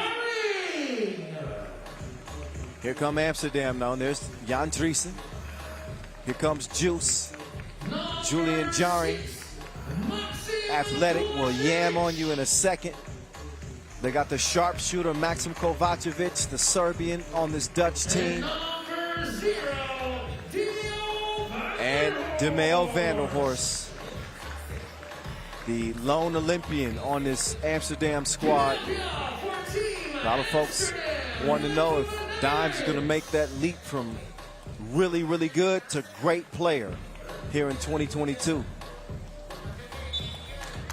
Looks solid this year. A lot of high expectations on this Dutch team. They're doing a lot of great things with their federation that I know of. And maybe pulling out some secret weapons this year.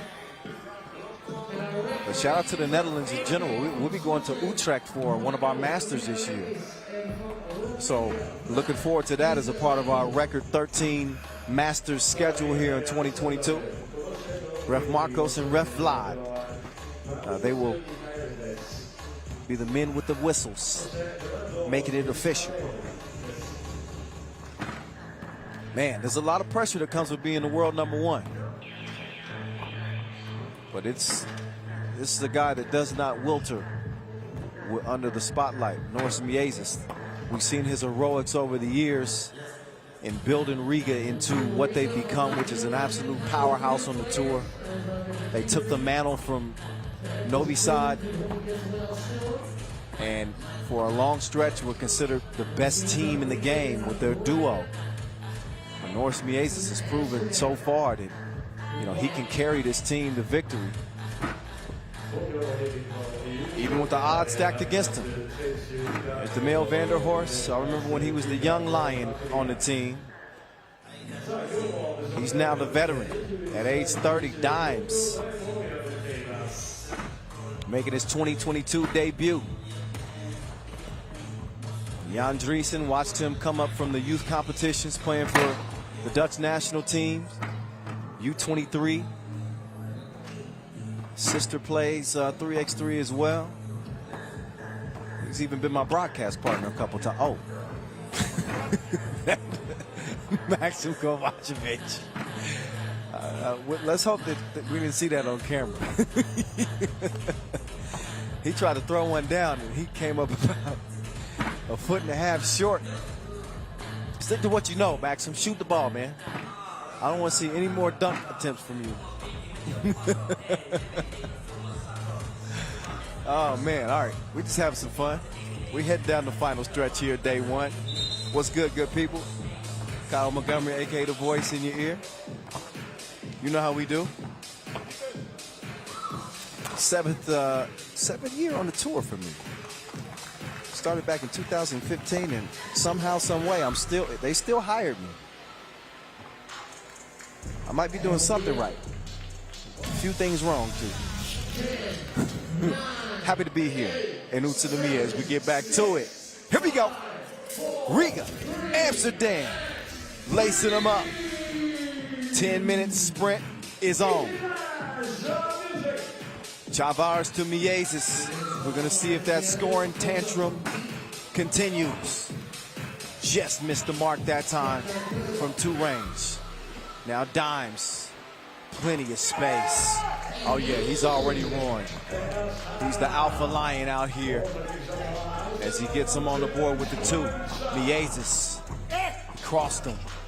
Couldn't finish at the rim, but he gets the ball back. Oh, and he doesn't finish the layup either. So some narrow misses here early for Norris Miezis. Kovacevic D'd up. Strelniks straight on. 2-piece, no biscuit. It's 2-2.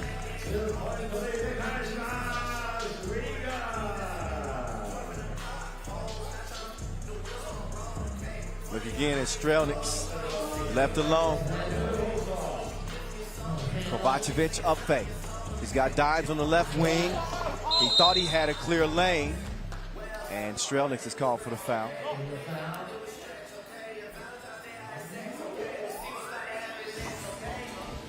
Kovacevic, one of the more dangerous shooters in 3x3. Former member of Team Liman.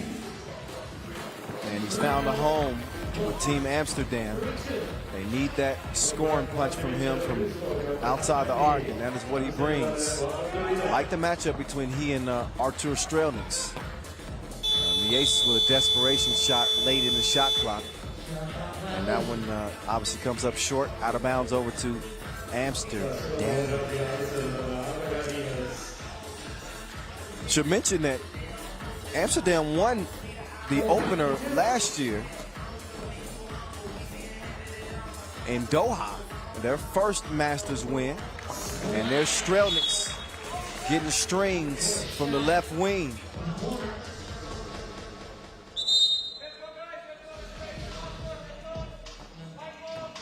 But Amsterdam, the 5 seed, coached by Aaron Royer, former player. Dimes not that time, and Dreesen, he couldn't get it to go either. Strelniks, ball comes back to him, and that time he puts the cookie in the cup. 5-3.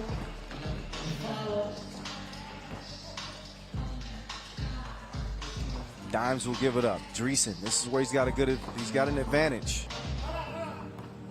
This is the season that you want to see Dreesen kind of take that next step. They were a step too slow defensively as Tarvatis gets the easy lay, and Riga out to a 6-3 lead. Dimes sets his feet and sets his sights. He sees nothing but the bottom of the nets. Cash that. Strelniks D'd up. This is what Dreesen primarily brings to the table. He is a problem defensively, and Dimes is a problem as well. He's starting to cook like Bobby Flay. 7-6. And Miezis with another miss. These are just kind of head scratchers. These are normally plays that Miezis will make. That's the play that they did make with Tarvatis, but I believe that's Dimes' third deuce of the game. Kovacevic, he finishes on the baseline. Tarvatis step back, no sir. Artur Strelniks outmuscles Kovacevic for the layup. He snatched his cookie. 8-7. Amsterdam in front. That time it's a misfire from Kovacevic and out of bounds. It will go.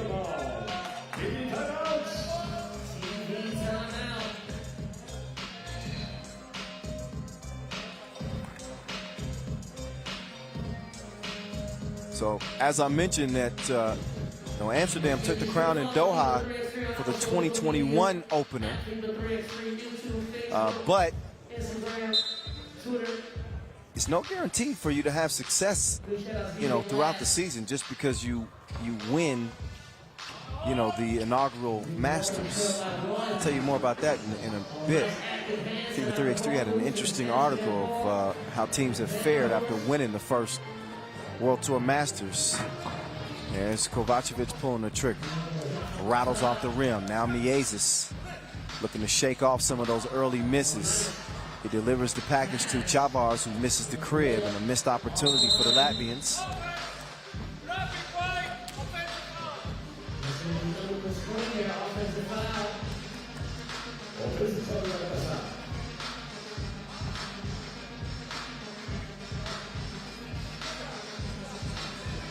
Chavars to Miezis.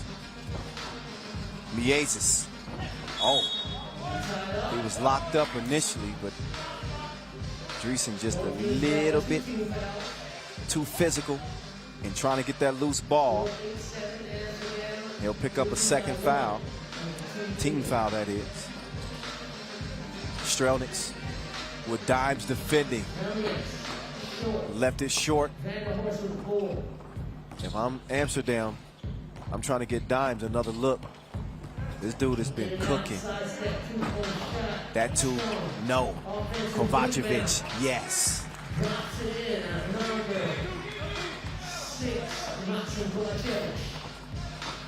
Now Miezis. He contorts his body at the rim and finishes with the right. A risky defensive chance there, going for the steal. Dimes couldn't make him pay for it. So Strelnieks will hand it off. Miezis lets it fly, and that thing caught wings. It didn't even catch any of the rim.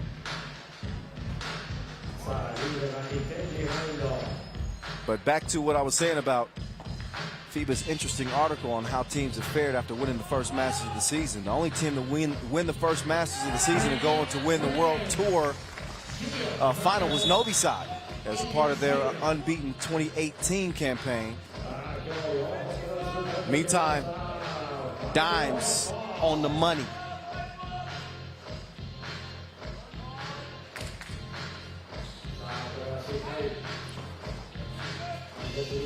DeMel van der Horst this time decides to share, and he finds Juice. Jarring with the save. Out to Dimes. Count that and the foul. So off the two miss, they're still going to get a chance for a two-point play the hard way, thanks to the foul underneath. Strelnieks caught reaching in. And Kovacevic can extend this Amsterdam lead, which he does. 6-point advantage here in Pool D.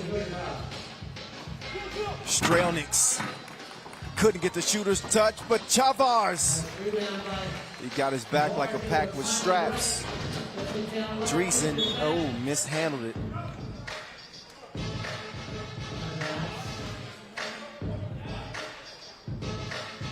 Great timing from Chavars. There's a reason why he's the league's top rebounder. Strelnieks, he's got the green light. I had to go John Legend on. Y'all know I sounded good. There's Chavars. It's 14-12. Riga ain't going nowhere no time soon. Dimes, great position as he moved Miezis out of the way. He's got a few more kilos than the Mays.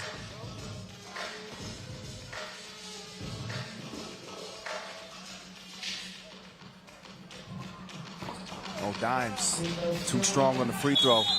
Dreesen comes down with the board. It's tied up. Jump ball that's going to be awarded to the defense. As you know, jump ball situations is as good as a steal.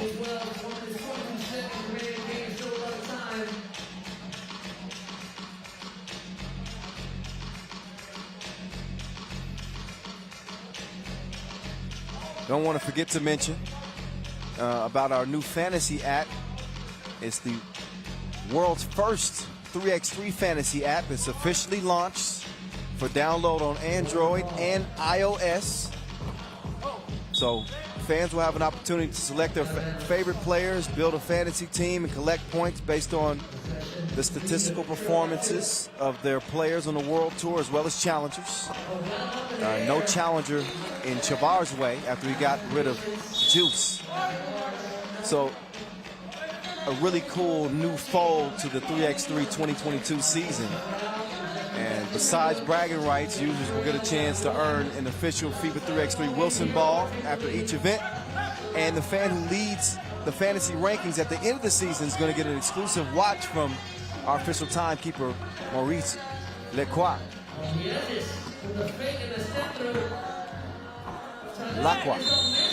There's Miezis. Count that plus the foul.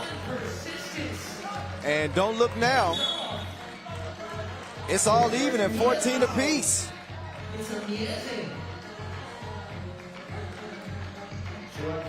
So half man, half amazing. Of course, Miezis getting active, and he'll have a chance to give Riga a 1-point advantage, depending on what he does at the free throw line.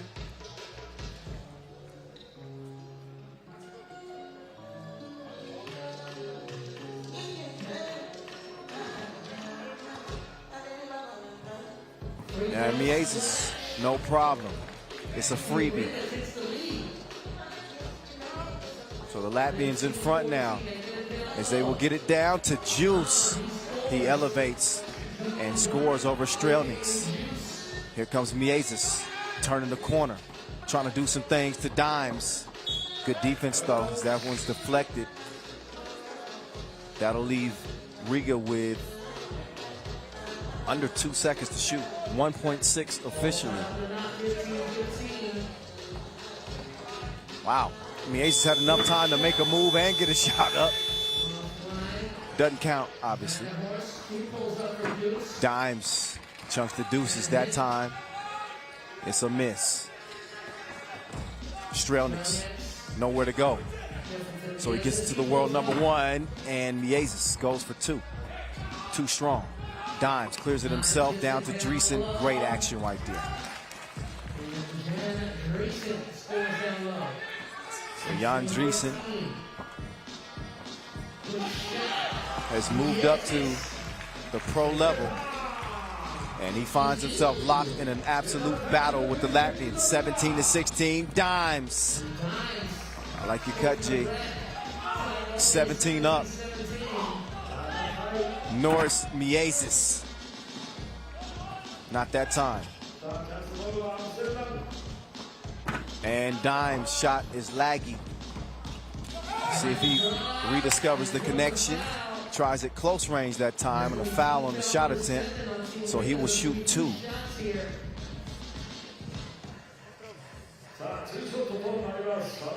Mayo van der Horst, part of the Dutch Olympic team that ended up finishing 5th in the standings. Has really become a centerpiece of this Amsterdam team, a leader. And he's got them in the lead by 2. Threatening Riga's chances to go unbeaten here in pool play. Miezis, he could not close the deal from deep. So they switch it and they leave Dimes open. That wasn't such a good idea earlier in the game, but he's kind of lost his touch a little bit. There's some string music from Artur Strelnieks. He can do that for you as he evens things up at 19 apiece. Artur Strelnieks on target from long range as he drains it to knot things up. Foul on Riga, though, after that. That's the reason we see Kovacevic at the line, and Kovacevic can put this away if he's clutch, and that he is. Game time. Amsterdam with a big win over Riga, 21-19. So Riga will not be going unbeaten here day one. Amsterdam has a chance to do that and take the top seed out of the group, Pool D. Riga will have to sit and wait and see how things play out between Amsterdam and Tokyo Dime. But what a win for the Dutch over the Latvians, as Dimes is standing by for a post-game chat with Julian Debove. Let's hear what Dimes has to say after that win. Over to you, Jules. Dimes, describe your level of confidence with Maxim on the line, with the win on the line. What was your level of confidence with Maxim on the free throw line for the win? Mad Max, I always trust my guys. I know they make it. Still, you see me going for the rebound, but that's just the winner in me. But I have trust in my guys and all over basketball. This Darius Tarvatis guy, not too bad, no? He can play. We know he can play. Even with three, they can make 3-pointers. We gave him some open ones and rebounds, and that's what they're good at. So yeah, we know it was still going to be a battle. You worked a lot on to prepare for this event, to be there, to win this Masters. Talk about how you feel as a team. There's also Jan Driesen, who's a little bit new on the team. So how do you feel about this? I feel really good. Jan is a young kid, but he knows how to play defense, tall. You can see he makes the buckets inside. Still, there are things this team we got to get used to with a new player, but we feel really confident, and every tournament we play to win. All right, man. Congratulations. See you in the next game.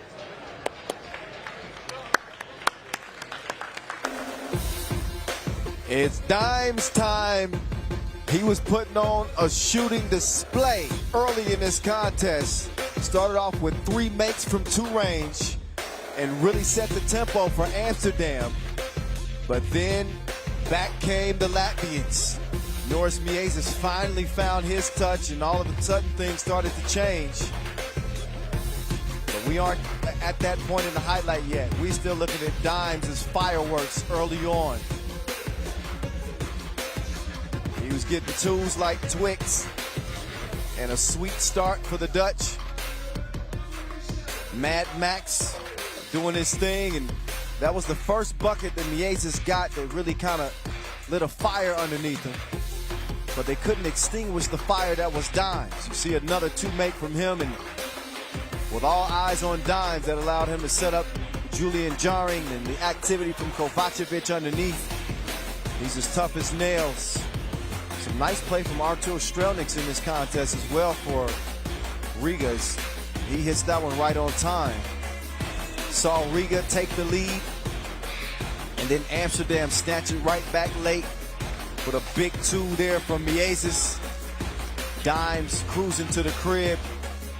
Strelnieks making things very interesting with this deep 2-make. Tied the game up, 19 apiece. But then a foul in the penalty situation would set him up for a free throw opportunity, couple of free throw opportunities. And Maxim Kovacevic was able to put things away from the stripe. So Amsterdam start off 1-0. Riga finish 1-1. As we get ready to head down the final straightaway of day 1 here in Utsunomiya. All right, so as we get ready to step aside, we want to give you a look at Kareem Maddox of Team Princeton. He's got a really cool podcast that a lot of folks are enjoying. If you haven't had a chance to check that out, we're going to give you a preview of that.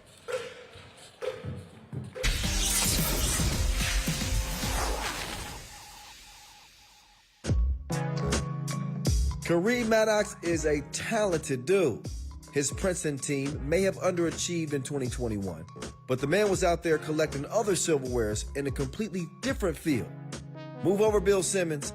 Maddox is the real podfather as the host of an award-winning series on untold stories of Olympians. The greatness with Kareem Maddox is the podcast that I produce. You know, the idea behind the podcast was untold stories of the Olympics, right? Because there's all these really great human interest stories, people who have overcome a lot or come from behind or, you know, had it all, then lost it all and got it back or just persisted. And, you know, those are the stories we wanted to tell. And, you know, every 4 years, there's a huge number of Olympians with these stories. And, you know, when I wasn't training for 3x3, I was trying to produce this podcast with, you know, the great teams that I was working with.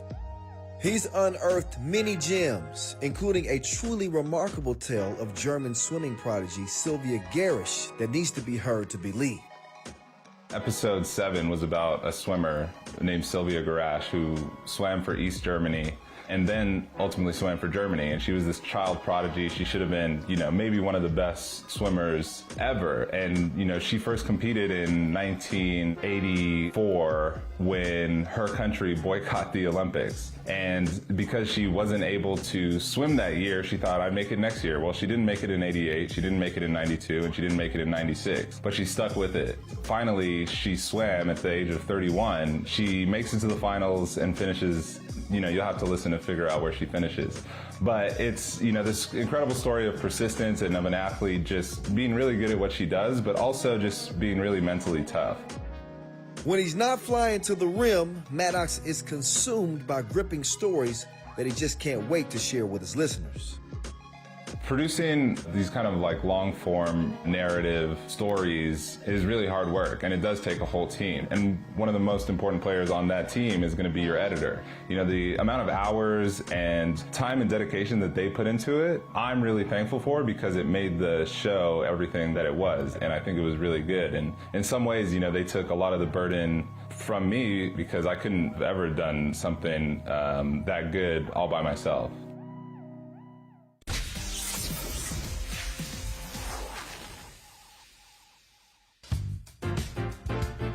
The highlight machine, Team Lausanne, has been a force at the Lausanne Masters the last 2 years.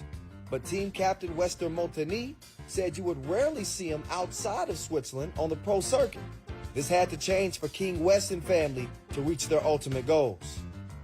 We all met at the end of the last season and we say, guys, what is your goal? So everybody say Olympics. So we say we need to find sponsor. We have to do it by ourselves because we cannot start and having somebody for marketing, somebody for organization. So mostly me and Gilles, we start looking for sponsor and we start working on the project, let's say. 3x3 at the moment have really a good potential for any company in the world.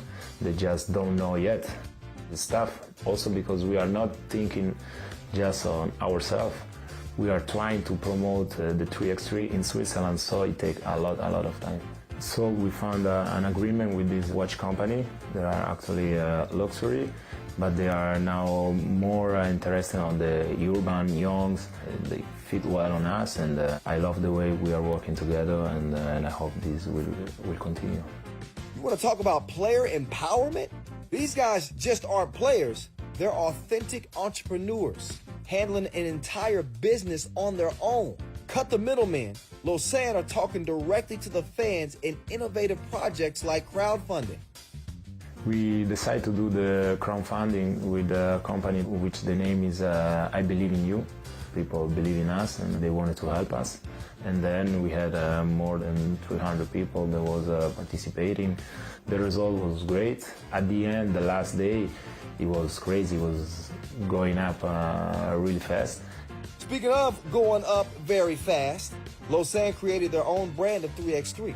Forget about layups. This Swiss team has marketed itself as the most entertaining team on the tour. This sport is something that works better if it's entertaining. Sometimes we said, guys, we need to do it like for the crowd, for the movement. It helped us also in finding sponsor. Almost in every tournament, we are in the top 5 at least 2-3 times. So this is something important for us.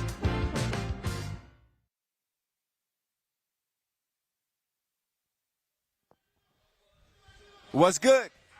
We are back. A few minutes away from getting into the final 4 games of the day, believe it or not. As we've gotten through 11 to this point, and why don't we show you how things stand in each pool, and as we kind of sift through and sort out who's going to be playing for $50,000 day 2. In Pool A, what a commanding win for Princeton to start things off against UB. We're going to get a chance to see them actually up next against Lausanne. Lausanne with their backs against the wall, in desperate need of a win to try to stay alive. Not only a win, but points are going to factor in there. Pool B, it is all Belgium. Antwerp, 2-0, 42 points to lead the way. As they just, they're coming off a win against Jeddah after making fairly easy work of Vienna. We'll see Vienna and Jeddah battle it out for that number 2 spot out of Group B. Meantime, Pool C, not a big shock. The Serbians standing above the rest. Liman, man, they had a hell of a game against Šakiai. They were able to handle Utsunomiya relatively easily. So they will head into tomorrow's quarterfinal action unscathed. Šakiai and Utsunomiya, take your pick in that one. I'd say Šakiai likely favorites against Utsunomiya BREX, even though they're playing in their own backyard. So that group will be coming to a close, as will Pool D. Just saw a thriller there between Amsterdam and Riga. Riga suffering their first loss after getting off to a good start against Tokyo Dime.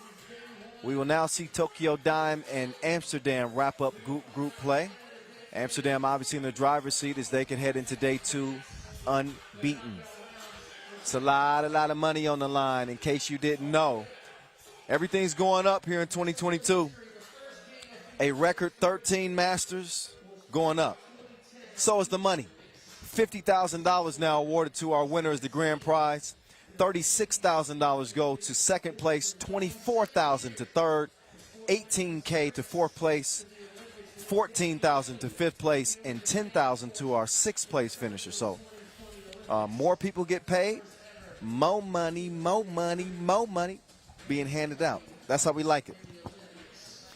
Also, a big shout out to our sponsors, our ball and apparel sponsor, Wilson, Maurice Lacroix, our official timekeeper of the World Tour this year, Chooks to Go, our new global partner of the World Tour. Love our Filipinos. And, of course, our FIBA 3x3 events are played on an Inleo court. And you can expect that to continue through 2030. Long-time partnership with them. Don't forget our Skelda backstops, so shout out to Skelda. Baudet providing the shot clocks. And, of course, longtime partner Magic Sky providing our canopy system, keeping us nice and safe and all of the outdoor elements which you see in FIBA 3x3. We out here in Asia. Utsunomiya, Japan. One of our favorite destinations all time. We've seen some classics here over the years in the individual competitions, also in the finals back to 2019. Some of our dunk competitors, and Jordan Flight Sutherland and Isaiah Rivera stealing one from Smooth. Man, you go back in the memory bank and you got no choice but to smile when you think about Utsunomiya. But a very, very, very cool city, an iconic venue, and no better place to start this 2022 season. In case you didn't know, allow me to reintroduce myself. I'm the voice, Kyle Montgomery. And in case you couldn't tell, I love what I'm doing. So grateful to be back for a 7th season as a part of the FIBA 3x3 team. Looking to take things to new heights. But they're top. He's hyped up. He's having a conversation with himself right now. But they're up top, joined by Gilles Martin, a.k.a. Gilles the Thrill, the Juice Man, Marco Lemon, and last but not least, West Multini, King West.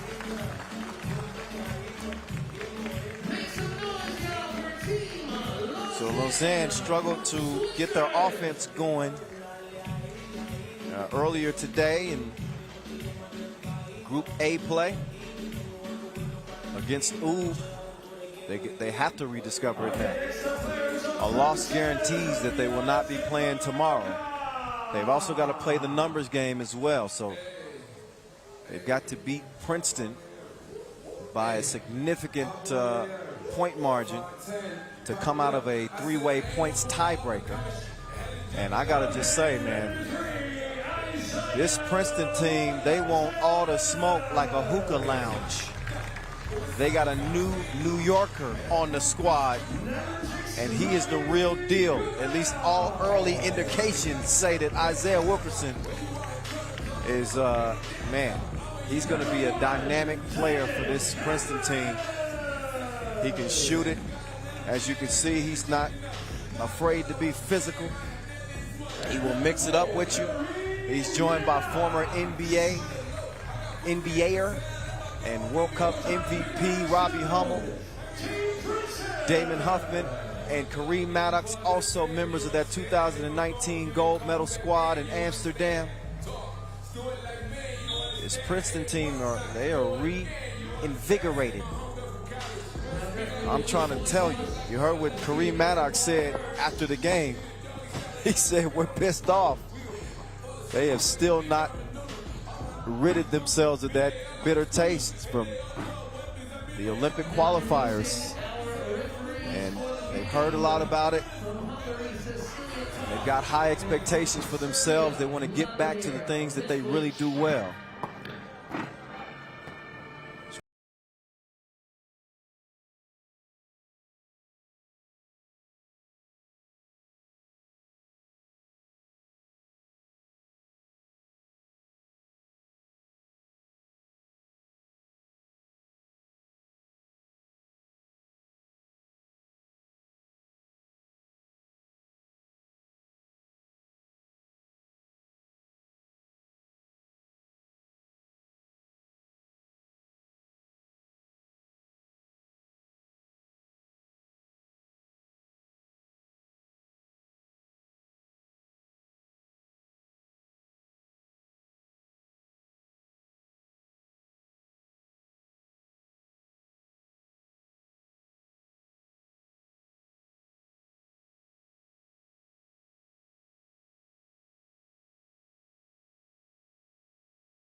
To start the day. Now as we head into the twilight of day one, they set their sights on the Swiss. And here we go. The 10-minute sprint has begun. They get the ball to the madman. He hands it off to Hummel. Hummel pulls the trigger. Fires a blank that time. Maddox has just destroyed some of our sideline signage. Huffman airballs the layup. You don't see that too often. King West with the fake. The pass out to Badera top. He kind of rushed that one, didn't set his feet. Now the madman. Oh, he receives the package. What a pass from Hummel. Quick delivery to Maddox. Here's Liman getting to the rim. He misses. King West is there to clean things up. Love the pace that we see from the beginning here. And you see how the Americans are moving the ball around.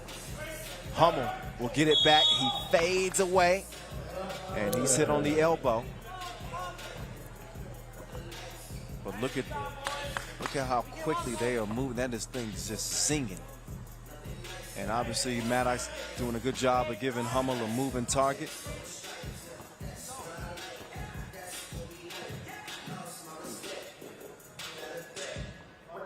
Robbie letting it go. Bottoms from the stripe. Here we go.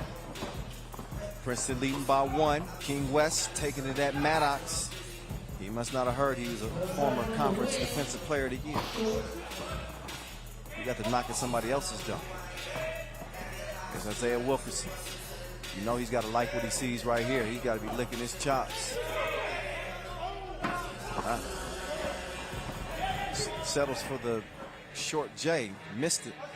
Probably could have bodied up Jill a little bit more, but that's water under the bridge now. Wilkerson takes the handoff, pull up, back rimmed it. West with the strong rebound. He'll let Badera top set up shot. Jill pocket pass. That was tasty. That was just a blatant push by Jill Martin. Like, he didn't try to hide it at all. He pushed him like he was trying to start a fight after school. 2-2. Hummel. Oh, missed it. And then a miscommunication between Jill and West. So Robbie will check out. He's going to get a breather. And Hummel will start the possession for Princeton. The Turtles. Oh, how about Huffman? Man, a series of moves before he finishes with that layup. And in case you are just joining us, I was mentioning this new movement in sports that Princeton has built by way of their DAO. And in case you're unfamiliar with a DAO, I'll give you some more information on that. Just a second. Perfect time. That foul was in the process of the shot.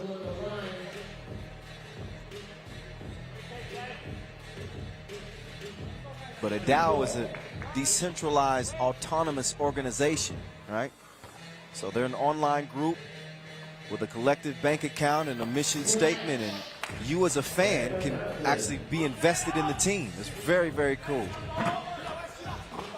And they are the first fan-owned professional 3x3 team.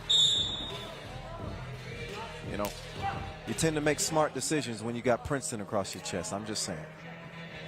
So, you know, them partnering with Kraus Group, just a brilliant decision.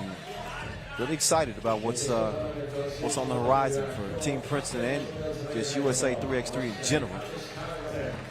There's Captain America. Robbie Hummel turnaround. Jay.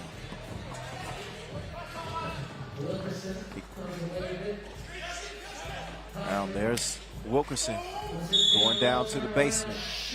And he gets that one to go, plus the foul. Take another look at Robbie's turnaround, and then Wilkerson adding to the mix nicely here as Princeton lead it 5-3. That chip on their shoulder is evident in their demeanor, in their words, and obviously in their play.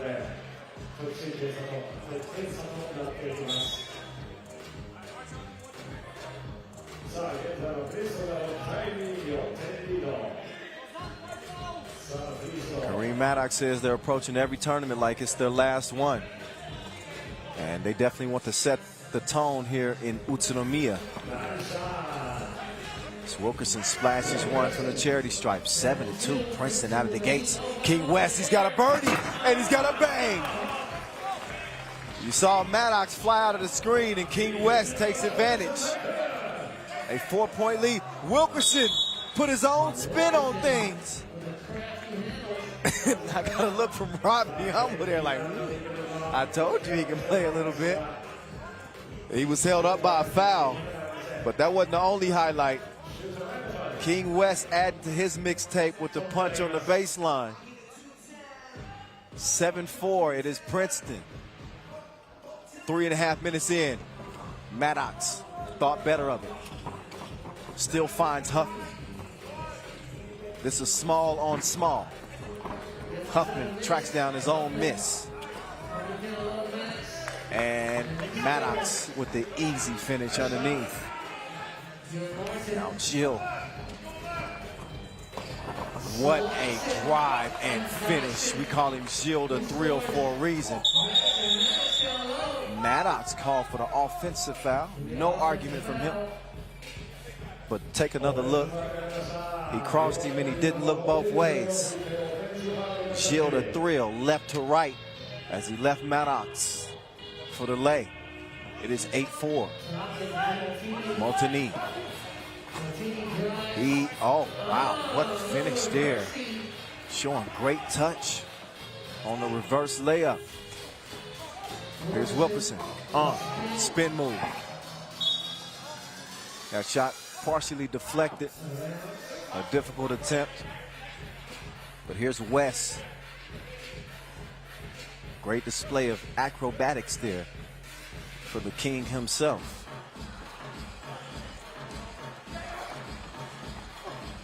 Badera top, now to the juice man. He decides to give it up to West. West has got top, cutting to the cup.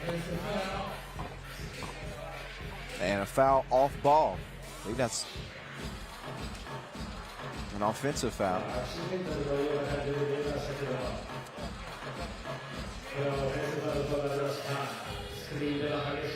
I might have missed that one. Down in front, so I can see. Anyway, here we go. Back to it. Uh-oh. Oh, they had a mismatch down low. Huffman took the two. And he's got Hummel standing 6'8" with the 5'3" Gilles Martin. That was easier than the layup line. 9-5. And again, Lausanne need to beat Princeton by 6 if they hope to advance.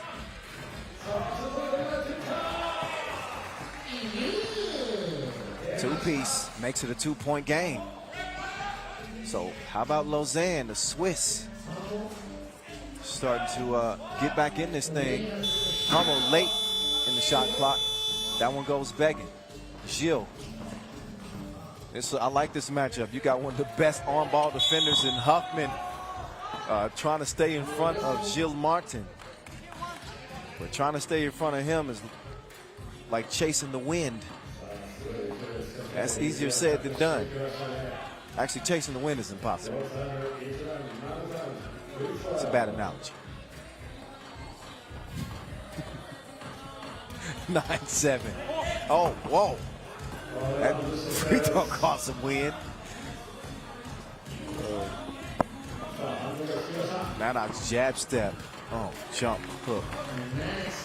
Nice play from the big. Gilles, cross-court pass to West. West whips it out to the juice man. He squeezes the trigger. No. Madman took a slap to the grill on the rebound. Once he composes himself, he hands it over to Zayday. And it wasn't payday from long range. Oh, nice pass. You talking about threading the needle. Right back, though. Two-piece. Hummel makes it a 12-8 game and another delectable dish from the Swiss. It's 12-9. Hummel, he wants another one. It's a two-peat. Back-to-back deuces for Robbie and some transition offense, too. You saw Robbie let the layup go, and he lets the two fly. Robbie is hotter than fish grease right now. Back-to-back-to-back twos. Robbie Hummel has come alive, and Princeton lead it 16-10. Captain America can do that. He's pulled out the cape, so while we're in awe of some of these dimes from the Swiss, which are worth a few looks, honestly. Robbie Hummel gets a few looks as well.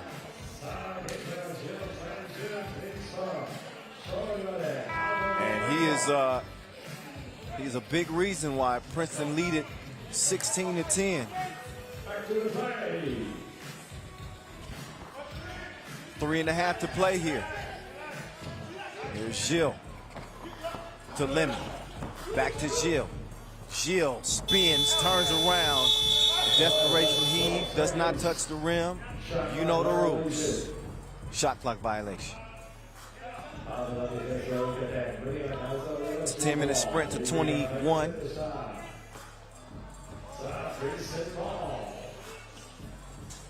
Maddox will hand it off to Wilkerson. He gets it back to the madman. He gets it back to Wilkerson. You shoot it. No, you shoot. Okay, fine. Didn't make it. Gonna have to try again next time. West, step back 2.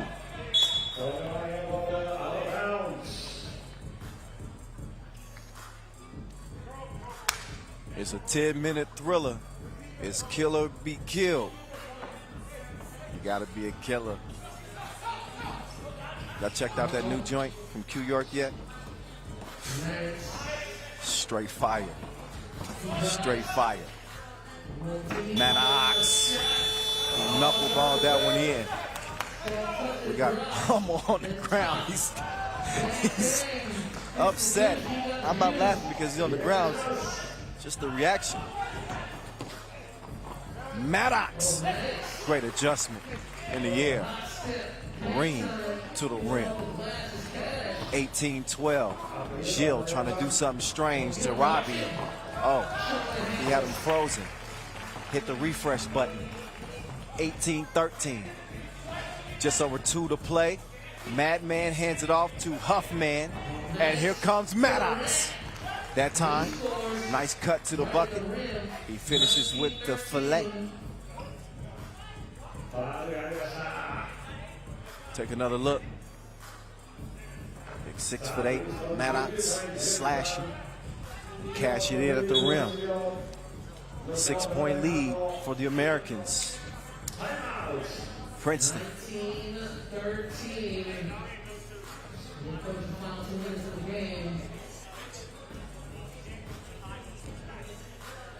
Huffman is a coach in the huddle. He said when we switch, you can't go too high. But the point of emphasis is protecting the 2-point arc. It can absolutely kill you in the game of 3x3. Again, it's a 10-minute sprint to 21. Quickest way to get there is by shooting 2s. That was some brilliant analysis, wasn't it? Sometimes you just got to keep it simple. All right, so I believe that Hummel, oh yeah, he's saying that, but their top hit that out, but that was ruled out of bounds off of Princeton. So, looks to be a smart challenge. We will see, as they'll take a closer look at the officials table and get another look, see what the best angle is.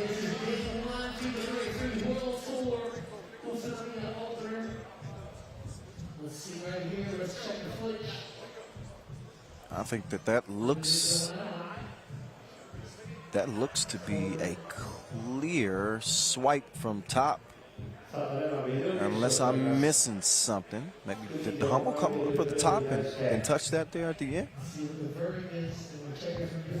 Well, we will soon find out.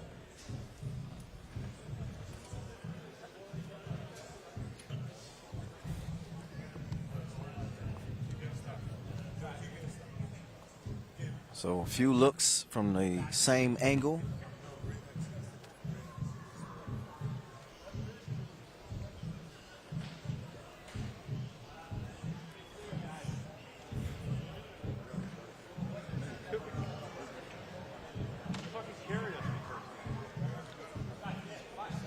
I don't know. It feels like they're taking their time with this one. They want to get a really, really close look. That challenge is won, as that possession will go to Princeton.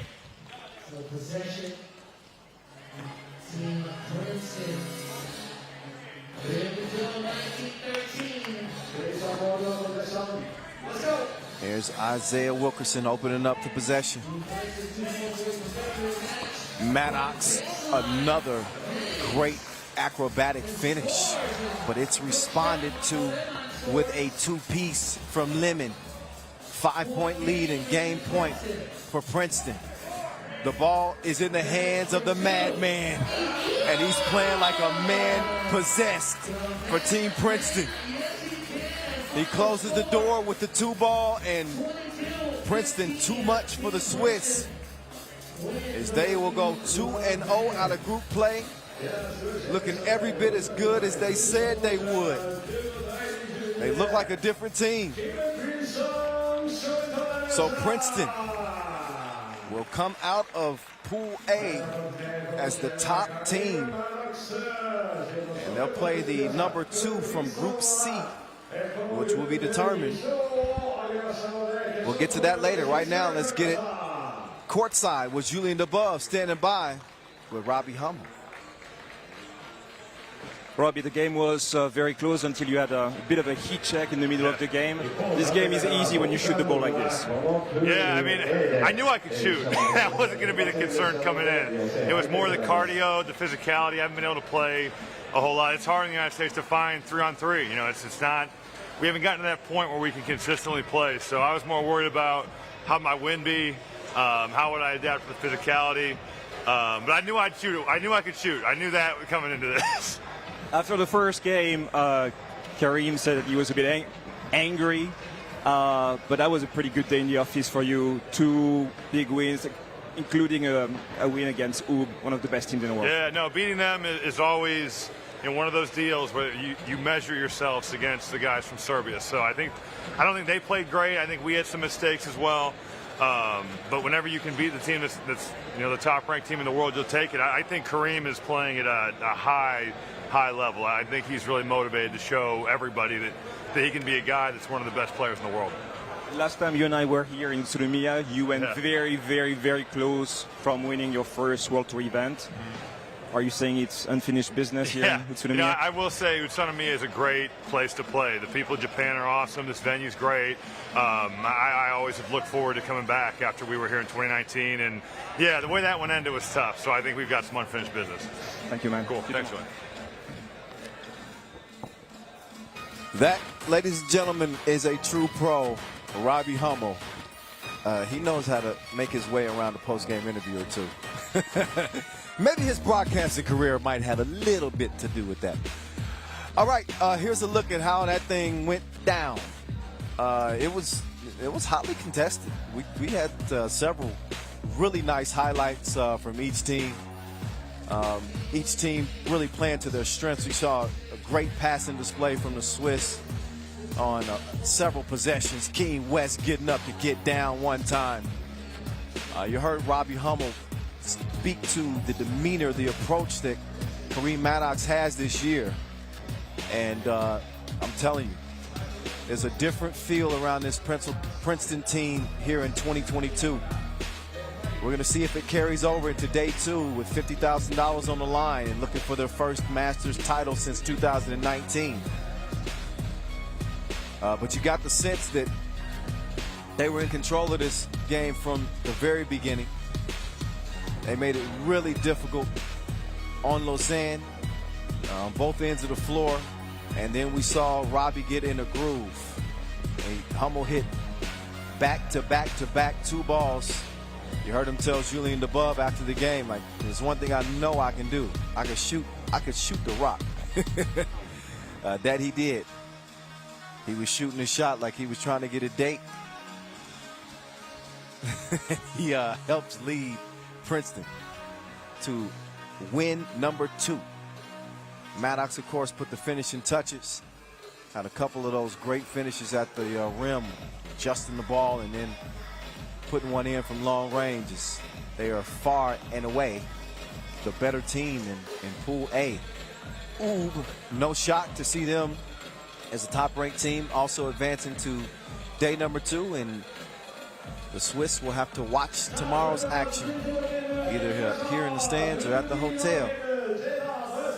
That's the way it shakes out sometimes. How is things going to shake out between Vienna, representing Austria, and Jeddah, representing everywhere? Lithuania, Serbia, Slovenia. There's their star Slovenian and the newest addition to the Jeddah team, but he is not new to the tour. He's the only player in 3x3 history to play in all 11 editions of the World Tour. 42-year-old Simon Pensgaard, aka the Sphinx, aka Vino, welcoming this former world #1 to this Jeddah squad. He's there with the offensive juggernaut of Ovidius Veranauskis and Nemanja Draskovic, last year's Prague Masters MVP, and the Lithuanian Darius Tarvatis, who showed well in their opening game, although they were not able to get a win against Antwerp. Talked with both Darius and Nemanja after that loss, and they told me that while they do understand they do have a great collection of talent, they take some time to gel.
Veranauskis, former Vilnius hooper, has made his return to 3x3 last season and continuing his 3x3 pro career this year with Jeddah as well.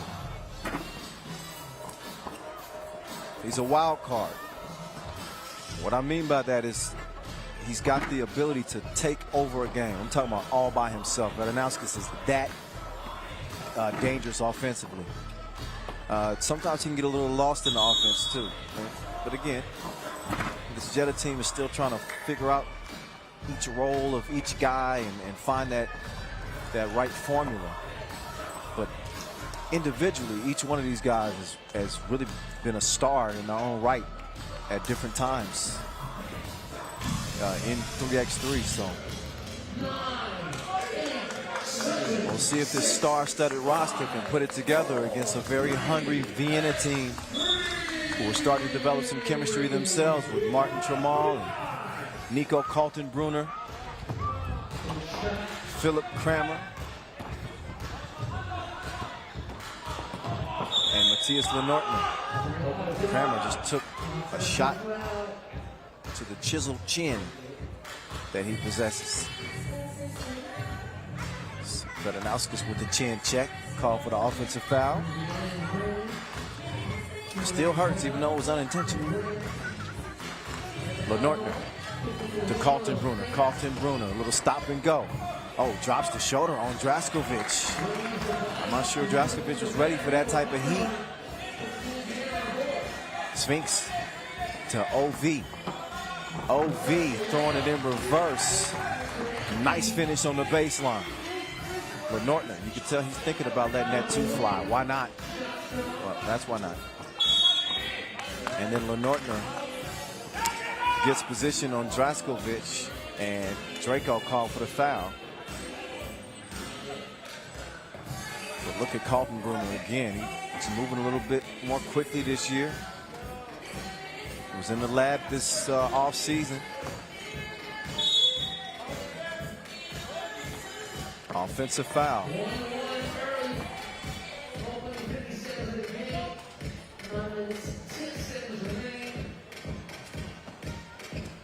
Three fouls on Jeddah, none on Vienna. Oh, there's Martin Tramal. True, two-piece, 3-1, Vienna.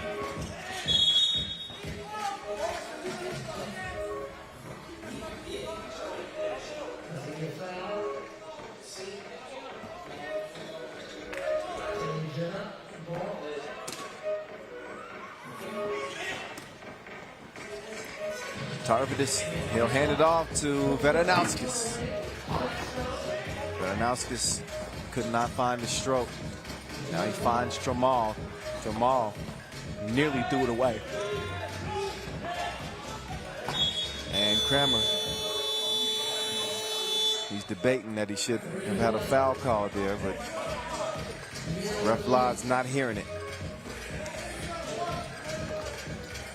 3-1. You're watching the FIBA 3x3 World Tour 2022 Opener here in Utsunomiya, Japan. It couldn't be more opener than that, Veranauskas, but he missed it. Now OV to Draco. Draskovic. He's got Kramer on the move.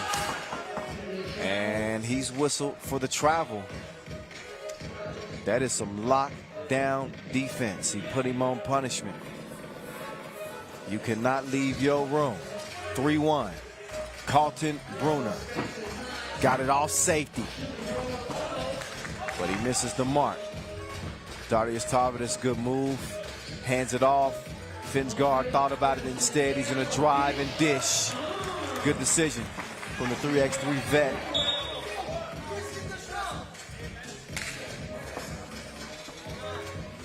Take another look. Unselfish play there from the Sphinx.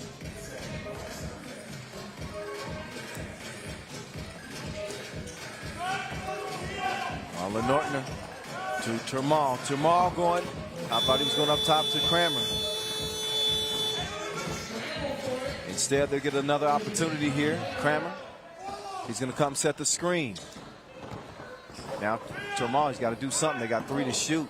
He puts it up. What a finish! Unbelievable. I'm not sure that's exactly how they planned it, but hell, it worked out. So the Hammer is able to finish that unbelievably off balance over Tarvatis. That might have been better than the dunk.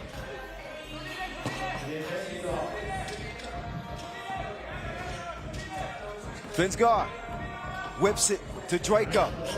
And Draskovic, soft touch. What is that? Velvet? 4-3. Carlton Brunner lost his footing, and they lose the possession as a result.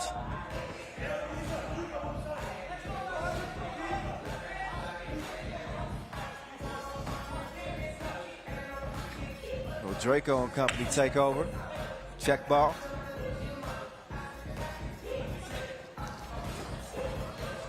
Tarvatis. Yeah, Tarvatis was trying to set the screen to clear some space for Veranauskas. But thanks to Nortner just fighting his way through. And Tarvatis not staying pat. He gets whistled for the offensive foul. Jeddah with 4 offensive fouls. So more fouls than points at this point. Just 3 minutes in though. There's the escalating stairs up to the Futahara Yama Jinja Shrine. The venue so packed that's the only place for some people to sit. Not a bad view from up there either. And not a bad view for Ref Vlad, who easily makes the call on the baseline. Out of bounds. There's Philip the Hammer hammering his way to the rim. And a 5-3 advantage is what Vienna is enjoying at the moment, trying to shock Jeddah. And Carlton Brunner, he's shooting to kill again, 7-3. Radanauskas. Couple of fakes as he scores over Termal. Oh, Kramer, he had position. They didn't get in the ball quick enough. Kaltenbrunner, whip, and the Lele. Oh, Kaltenbrunner. Oh, I thought he was going to get called for a foul, but instead it's a turnover.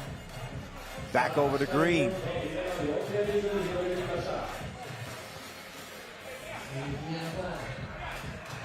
So how well have Vienna played so far? Just look at the numbers. 8-4 lead and 1 foul. Playing with a lot of passion. You can tell that Kaltenbrunner's injected some energy into this team. Motivating him with his play and with his words. Shooting 1. It's Martin Termal. So cool. I got at the end of last season, I got a chance to hang out with this Vienna team at the airport. We ate some smash burger. We chopped up some game. Really good group of guys, I must say. Like them a lot.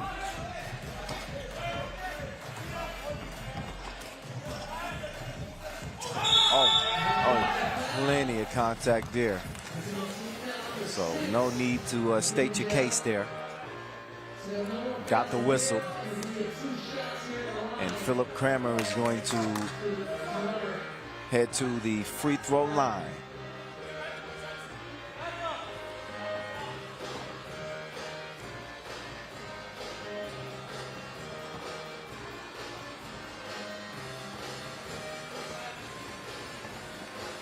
Shooting 1 of 2. And the first is short.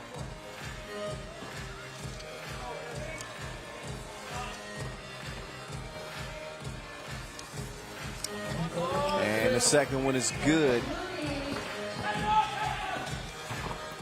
Oh yeah, that was a hard foul on Draskovic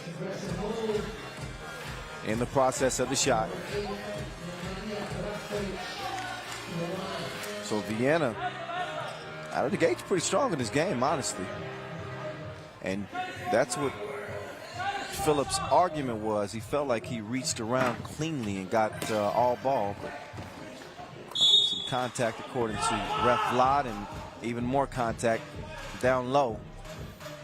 So that one's called on the Sphinx.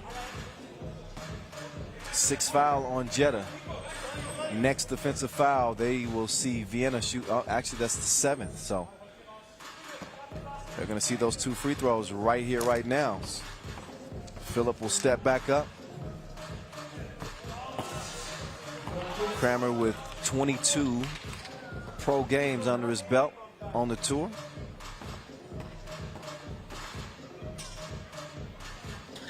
He's going to give Vienna a 12-5 lead almost halfway through. So as much as we've talked about the high expectations of the most intriguing team coming into 2022 with their offseason moves, speaking of Team Jeddah, they have not been able to put it together.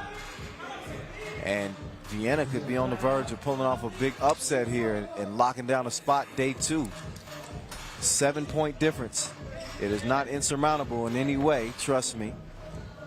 But as we approach the midway point, the high alert starts to flash a little bit. Tough defense there. Lenortner makes things difficult on Ovi. Termal to Lenortner. Is poked away. Tarvatis. Just that quick poke disrupted the offensive possession.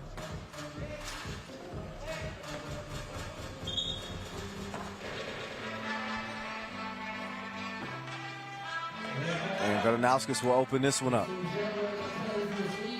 Draco coming around, spins between 2 defenders, lefty lay, no.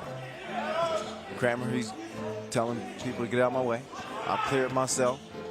They got to get to this offense a little bit quicker. They've only got 3 to shoot. I think they took a little bit of too much time to initiate that offensive possession. I think Philip wasn't quite sure who he wanted to go to. And that extra time cost him a possession.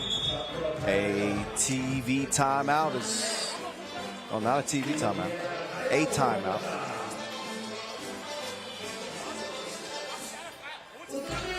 TV timeout will be coming under that 4-minute mark. 12-5. So Jeddah's offense has been in a drought. And until they figure out who's going to do what roles will be assigned to each player, they seem to be struggling.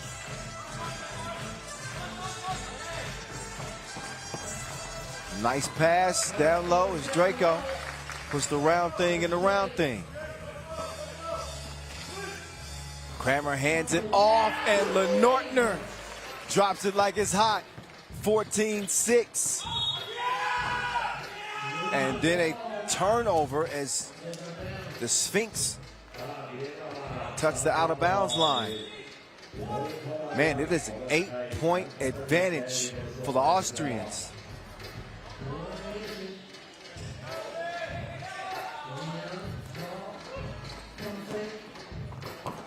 Oh, they try to get the oop with Kramer. Not happening that time.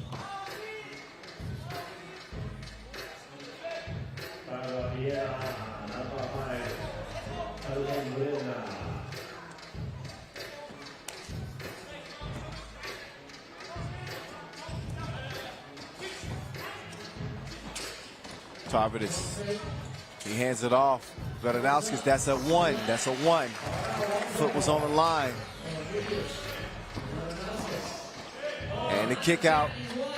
Tramal open like a therapy session. 16-7. Nice scoop from Bernowskis.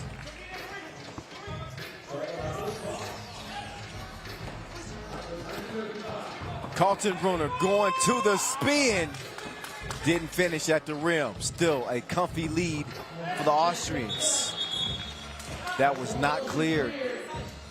So no bucket. Wipe it away. 3:18 to go.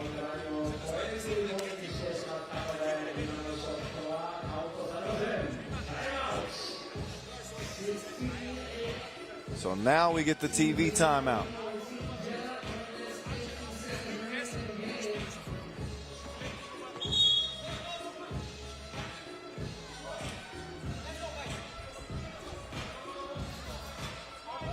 Jeddah in the penalty. So at an insult to injury, already trailing by 8. It's going to be tough for them to defend effectively being in the penalty.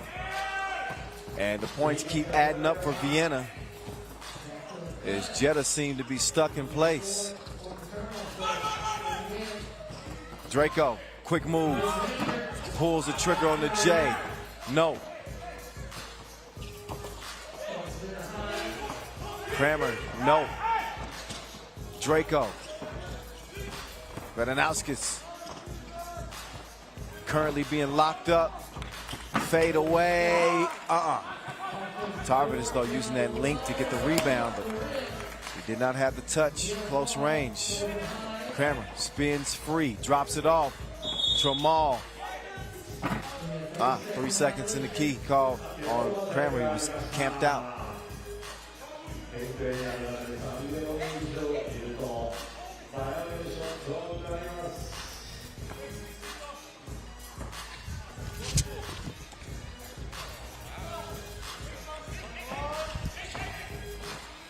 Darius Tarvatis from the deep end.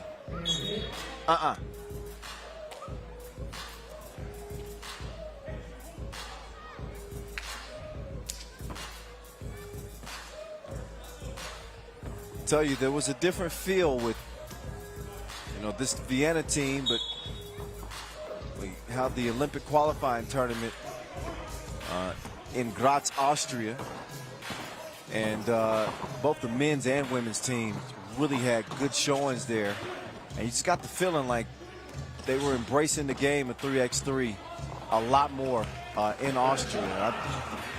You know, for the fans watching, it's got to be good for them to see some results start to kind of bear fruit.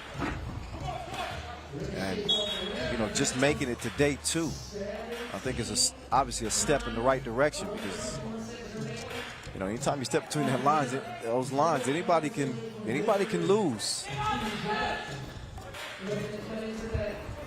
But facing an experienced team, Jeddah, with guys who have made names for themselves on the tour, and handling them in the way that they've handled them in this contest, the future's looking bright.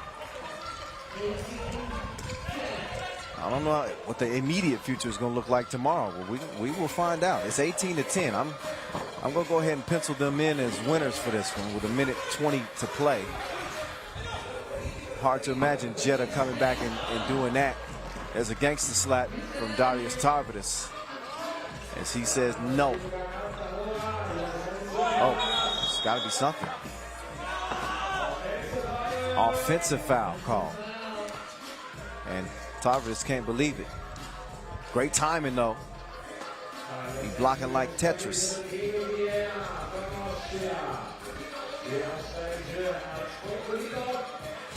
Just a minute to play. The hammer. Couldn't nail it.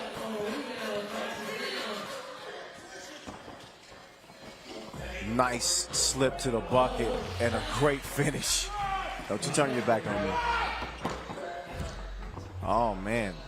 Sphinx misses the crib. It's been a tough going here for Jeddah. I think that probably expecting a little bit more. Could be a nice learning lesson for this newly constructed team. That is going to put it away. The hammer puts the final nail in the coffin. That is going to do it for Team Jeddah here in Utsunomiya. Vienna is moving on as the second team out of the group. How about that? A little bit of a shocker, I guess you can say, out of Pool B, as Vienna will play on tomorrow here in Utsunomiya. And Jeddah's run is done in their quest to earn 50 bands. They'll have to try to do it next time out. But it was a team effort indeed for Team Vienna. I think every player really had their moments in this contest.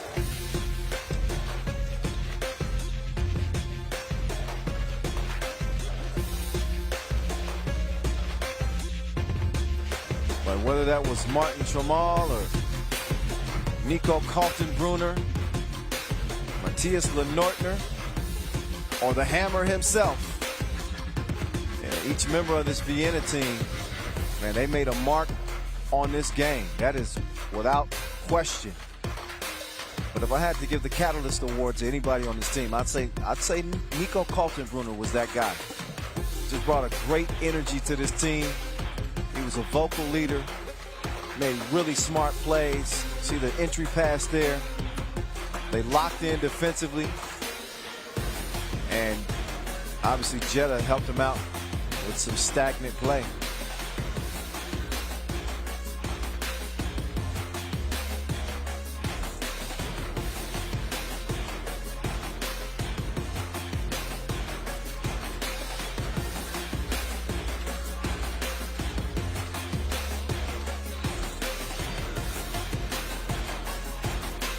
A few last looks at how this one played out.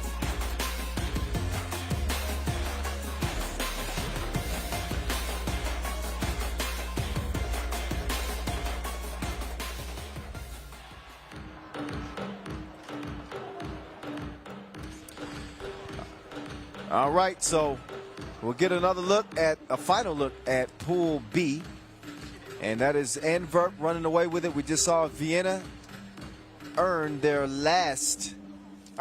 second and final spot out of the group. So those two will be playing on tomorrow for 50 large. In the meantime, Let's take a look at the star profile of the lethal Lithuanian, Marius Užupis, and look back at the Doha Final 2021.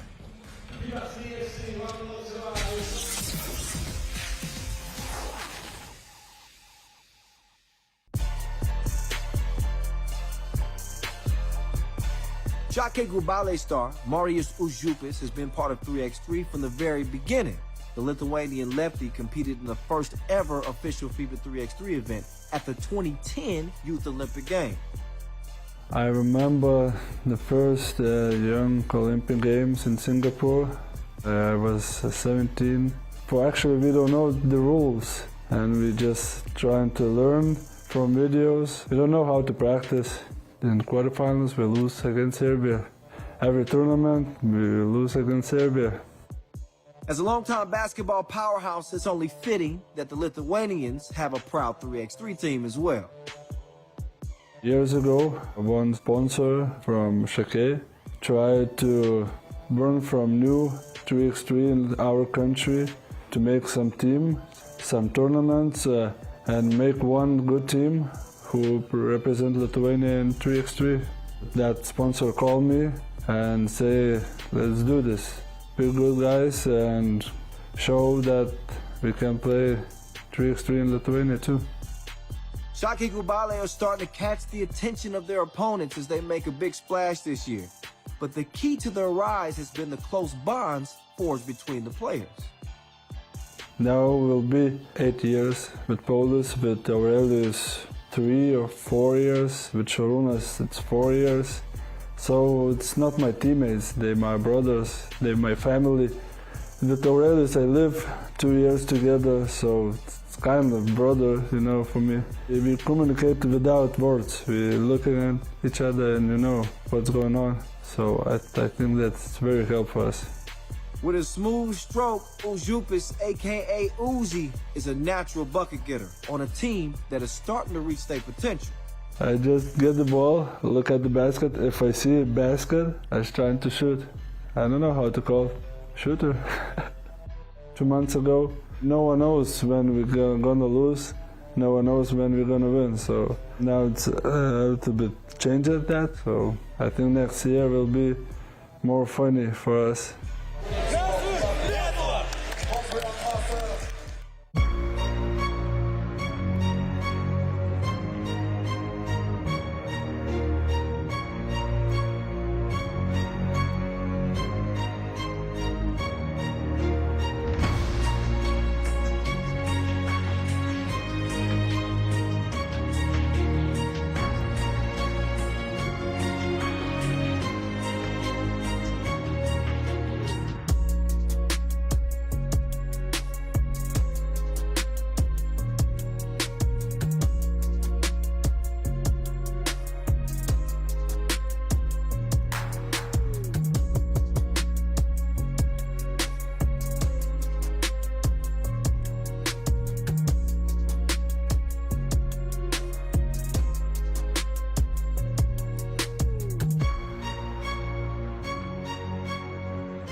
Kovacevic!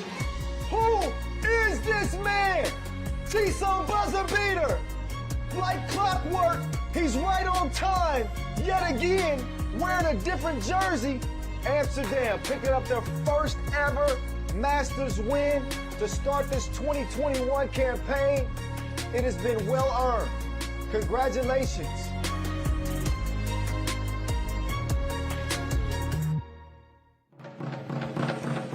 Yeah, that Amsterdam team was tough in Doha, opening up last year's 2021 campaign with a win. They had Aaron Royer, Julian Jaring, Maxim Kovacevic, Armin Slaughter on that squad.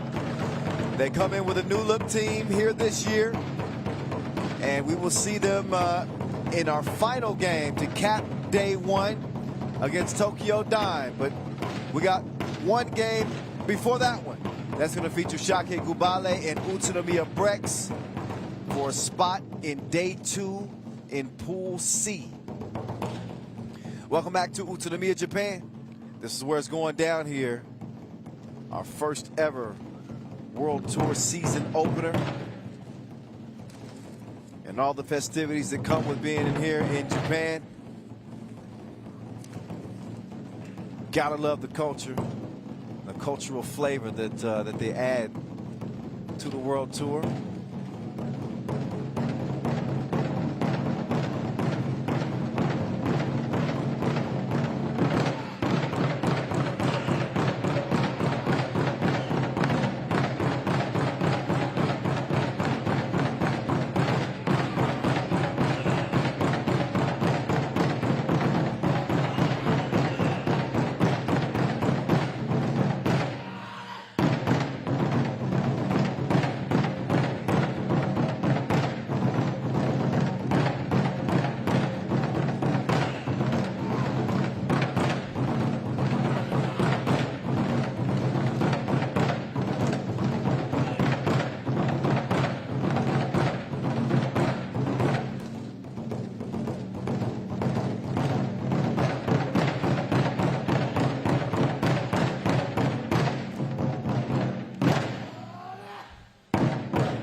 Gotta love it. What a display, symbolizing 3x3's embrace of different cultures.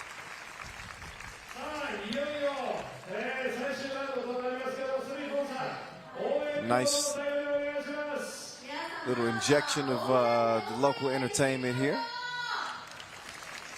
Of course, we got some unfinished business. Just 2 more contests remain on a day that started with a qualifying draw. Total of 15 games here to start 2022. And here's how things look before our final Pool C action. Liman, they in there like swimwear. Who's it going to be? Šakiai Gubale or Utsunomiya BREX? They're going to battle it out for that number 2 spot out of Pool C.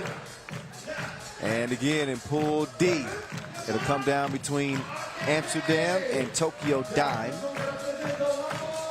Amsterdam heavy favorites in that one after getting past Riga. Riga is in with an Amsterdam win. The only thing that could shake things up is if Tokyo Dime pull off the early upset of the year over Amsterdam. We will see how that one plays out. But we're going to keep it moving for the moment and get to that final game in Pool C. Šakiai Gubale, who, man, they played really a hell of a game earlier, losing to Liman Huishan in E. After tying that game at 20 apiece, they had a shot, but it just was not their game to win. Liman was able to outlast them, but if Šakiai can bring that same kind of effort in this game right here against Utsunomiya BREX, I give them a pretty good chance to win it. But Utsunomiya BREX is going to have the local crowd behind them. They'll be trying to send them some positive vibes and good energy. See if they can pull off a big upset against the Lithuanians. But here they are, Marius Užupis, Paulis Belabicius, Šarūnas Vingalis, and Aurelijus Pukalis.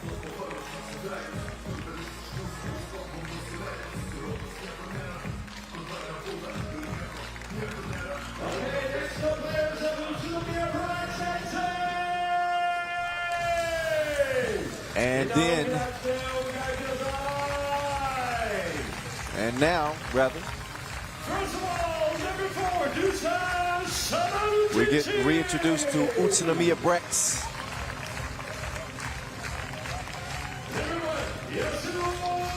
They're keyed by Serbian star Dusan Samardzic, 26 years old.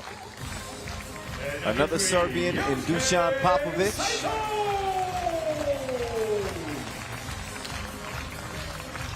Got some local flavor as well. Kaito really caught fire for them early. See if he can get back to it, but we got Yusuke Saito and Yasuo Ijima. Looks like they're ready to roll in this one now. Warm it up for just a bit. Utsunomiya trying to hold things down for the Japanese fans here tonight. As we have moved into the evening hours. The sun is going down. The lights are turned up under the Magic Sky canopy. We're going to see who takes their game to the next level with it all on the line. You might as well be playing for $50,000 right here. This is a play-in game. If you lose it, you can forget about the 50 G's. Marcos having some fun with Rep Cecilia Talk, showing off the moves. Ref Marcos has been dancing all day. He's in a good mood. I am too. It's day one of season 11. How could you not be? Come on, y'all. We almost there. So tomorrow, not only will we have our quarterfinals, our semifinals, and our final, we're also going to have a dunk contest featuring some incredibly talented dunkers. Unbelievable.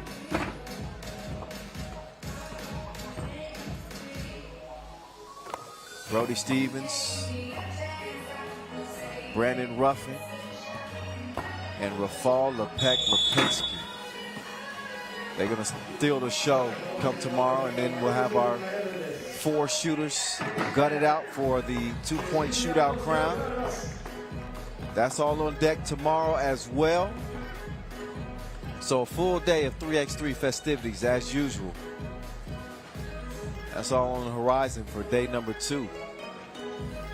Here's one of our 2 final games of the day that will decide our final 2 quarterfinal spots. And the countdown is on. Take your pick. Šakiai Gubale or Utsunomiya BREX. No takebacks. Mark it down. It's game time. Here we go. Utsunomiya BREX will start it to the left and a quick foul on Marius Ujupis as he got left by the quick step.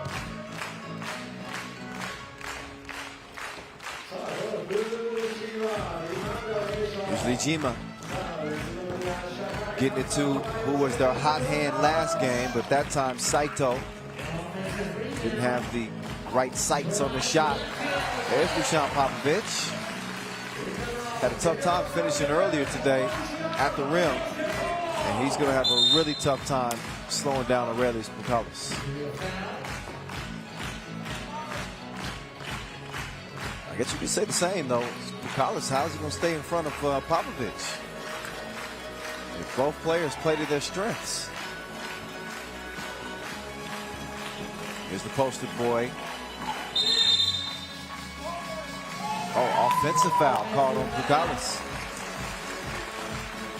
So Popovic making things difficult on the big man, maybe frustrating him a little bit. And able to draw the foul. Pukalis shakes his head from the bench. Lijima. Oh, lets it go. Shooter's roll.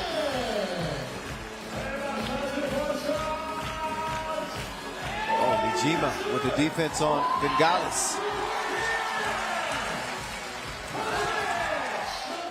4-0 Utsunomiya BREX out of the gates. Bengalis, no. Lijima, man, I tell you, this Utsunomiya BREX team, they got a little extra pep in their step to start this one off.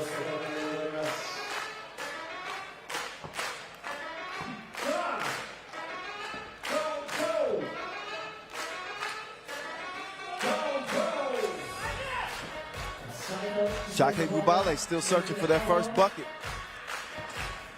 Here's Samardzic, hands it off to Saito. That man is fast. 5-0.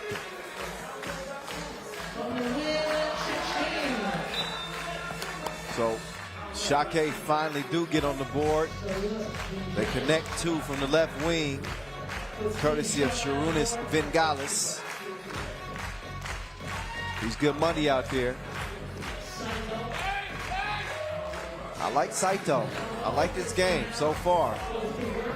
Oh, what a finish, Samardzic. Look at the touch.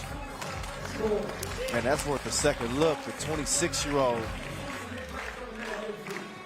off balance, falling away from the bucket. Nothing's impossible. 6-2. Vingalis going to the post. I guess so. Got the whistle. Going up. It's not to say that Šarūnas Vingalis cannot play in the post. He can. You just don't typically see him turning his back to the bucket and going to work on somebody. But he handles his business at the free throw line with no problems.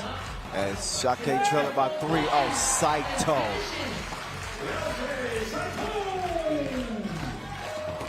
And Velavicius with the response.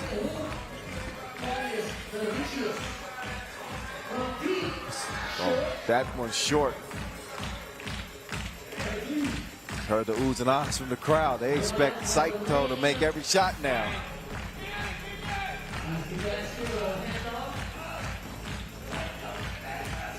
Here's Saito.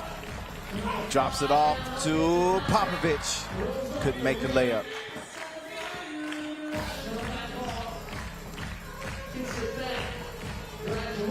Now, Ujupis taking some contact with the pull-up jumper. And it goes begging. And Samardzic causes some problems for that Lithuanian defense. And another look at Saito. Looking like a Super Saiyan out here in Utsunomiya. He's taking his game to the next level. Lijima! He's wet like somebody threw him overboard. 9-5. And Bukalis trying to stop the bleeding. He misses the short range attempt. Samardzic, kind of an unorthodox game he's got. Makes it hard for him to guard. He's got to do something with it quickly. And that time they get locked up. Down to Bukalis. Easy breeze. Šakiai within 3. Nobody home for Popovic. It's an uncontested lay. And a foul. That one called on Lijima. And a TV timeout as Utsunomiya BREX lead it by 4 over favored Šakiai Gubale.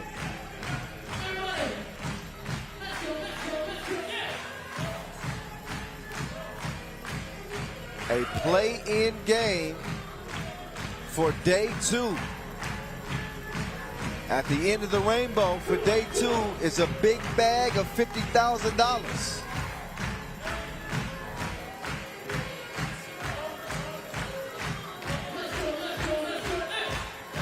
It's time to show up or get shown out. We're going to see who sees the door in the next 6 minutes and 30 seconds. But Utsunomiya BREX is off to a great start. They're on pace to reach that 21-point mark. That's if Šakiai Gubale don't find a way to again stop the bleeding here. It's only a 3-point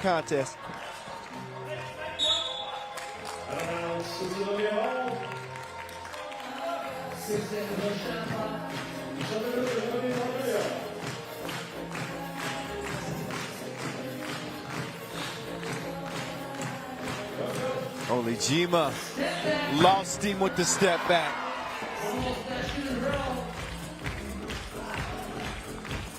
Now Bukalis stepping through, and he puts it in. Bukalis is a constant force for Šakiai Gubale. What a whip pass. They had the whip, but not the lele. Popovich blew it. He's able to swipe that one out of bounds.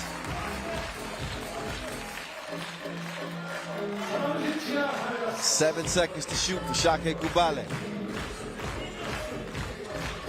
Ujupas will kick it over to the right wing, to the poster boy, Belavicius. He chunks the deuce. Comes up empty. Bengalis. Man, nowhere to go. This is just suffocating defense. Uzi gets some space and gets in the lane for the score. It's a 1-point game. Šakiai Gubale starting to lock in now.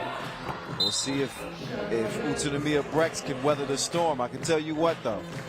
If Utsunomiya BREX find a way to pull this game out, this place is going to go crazy. Crazy. You hear me? 4 fouls apiece. Utsunomiya's lead trimmed down to just 1. Bengalis step back. Bukalis held up down low. So instead of the points continuing to add up, instead the fouls are starting to rack up on Utsunomiya BREX. That is now number 5. They got one more to give. Belavicius coming around the corner. They want to clear the space for Bukalis. He sets the screen using that big frame, and the Uzi takes advantage. Saito, dime time. He hooks up with Samardzic for the finish. And Ujupas misses close range. Samardzic sets up in the counter. Not that time, but Popovich will get it. For the moment, Samardzic trying to settle the waters here. He's got a cutter, and this time Popovich is able to lay it in. No 2 response from the Lithuanians. Instead, a quick foul. Number 6, that one on Popovich. There's Uzi taking advantage. And just the presence of Bukalis creates those type of opportunities. I'm loving the off-ball cutting though. Dusan Popovich receiving the package and delivering. Speaking of deliveries, look at that. A little jelly to go with your toast. Sharunas Bengalis. He tracks that down. Quick feed to the big man. And he's mashing like 2 potatoes. Aurelius Bukalis puts it down. And it's all even at 12 apiece. Must be nice when you can stand on your tippy toes and dunk. We're not all so fortunate.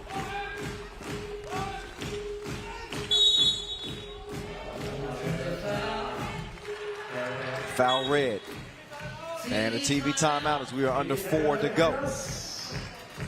5 fouls on Šakiai Gubale, none to give for Utsunomiya. It's as close as it gets. 12-12. Couple of ticks under 4 minutes to play.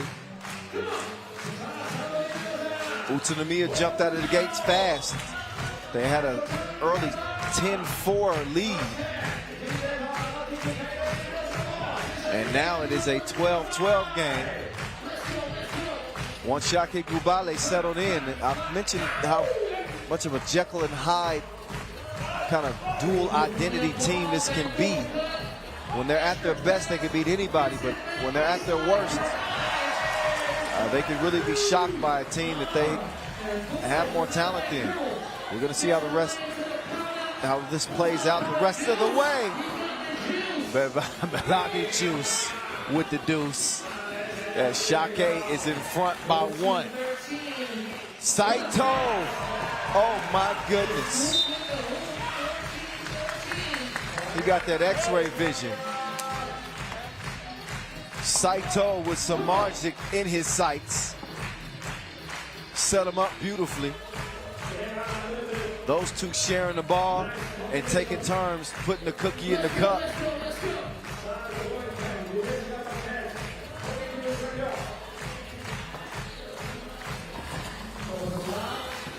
Bukalis receives the package.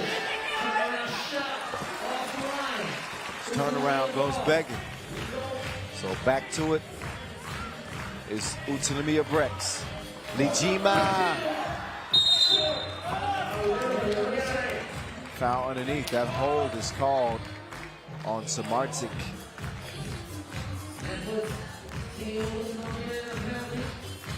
Samardzic.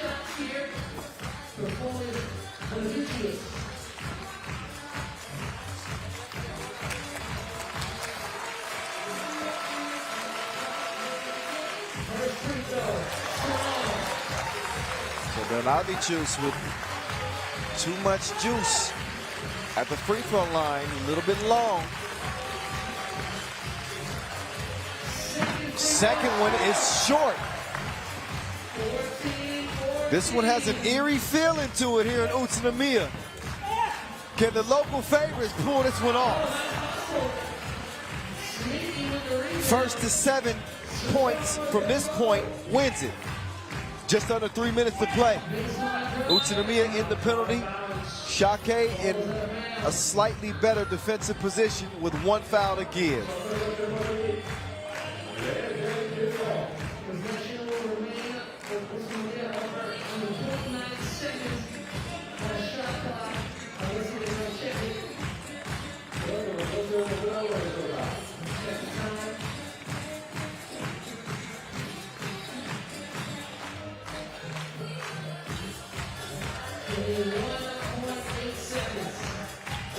So the shot clock is set to 1.8 seconds.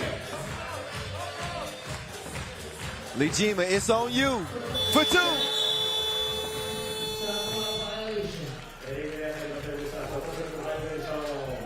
Ball over the red. Lijima contending that was touched, but it's going to be red ball. Oh, Bukalis stepped behind the 2-point line. The big man got range like a Rover owner. Oh, he froze him with the jazz step. It's a knee buckler. Samardzic, impressive young player.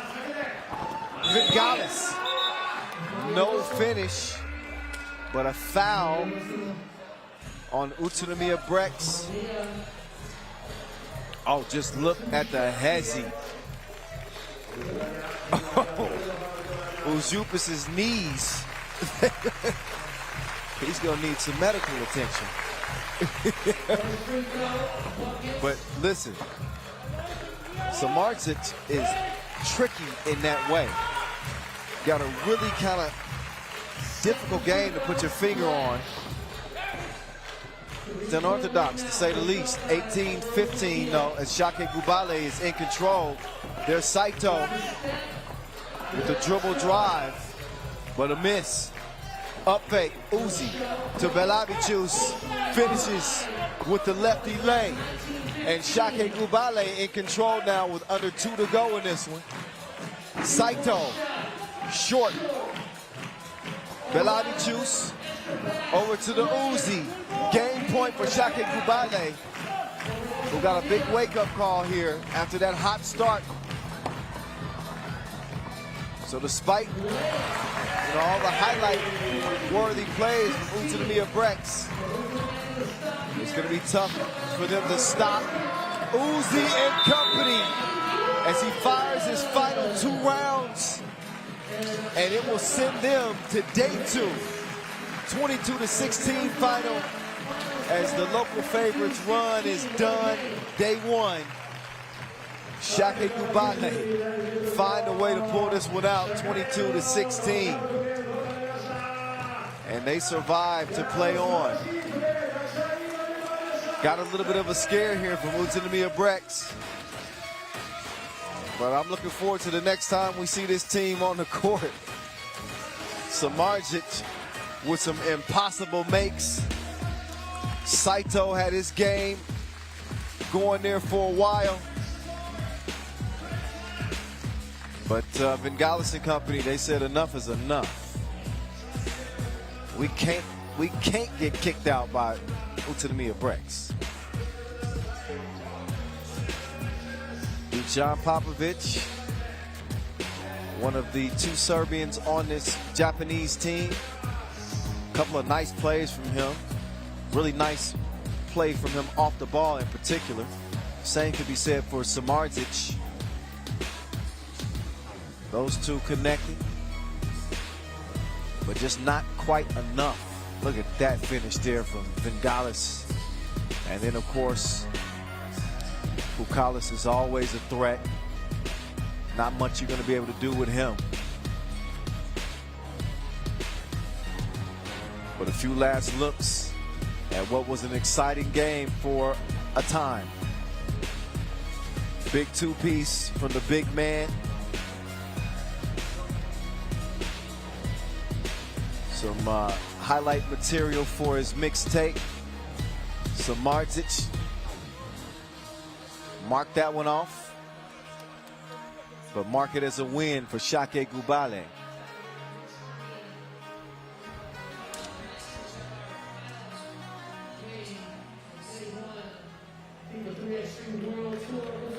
So Šakiai Gubale are in out of Pool C. As we get a last look at that, Liman unscathed. So those are your two that will be playing on tomorrow. Utsunomiya out. Now we get to our final contest of day one, which will feature Amsterdam and Tokyo Dime. Tokyo Dime coming all the way out of the qualifying draw. So a couple of extra games for them. We'll see if they have any less tread on their tires due to those two games early in the day.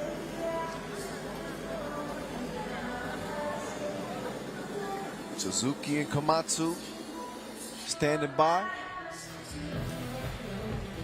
hoping that they can pull off an upset in this group.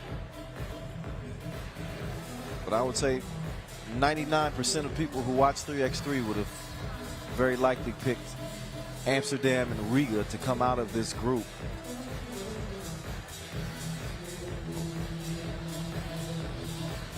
Amsterdam and Riga had a heck of a game earlier. Amsterdam was able to come from behind and pull off a win there. But Riga sitting pretty with 40 points, and despite that loss to Amsterdam, Tokyo Dime's not going to be able to catch him. All right, so once again, coming up next, Team Amsterdam versus Team Tokyo Dime.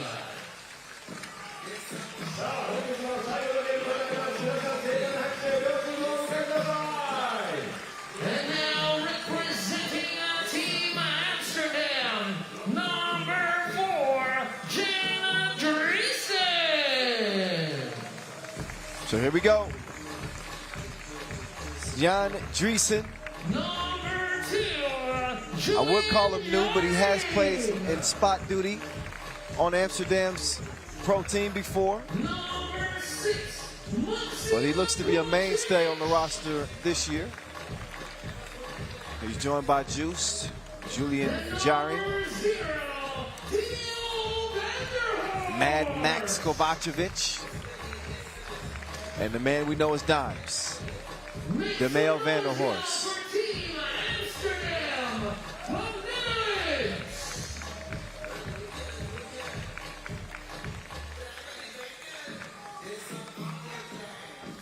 So Dimes, man, he put on a hell of a shooting display in game number 1.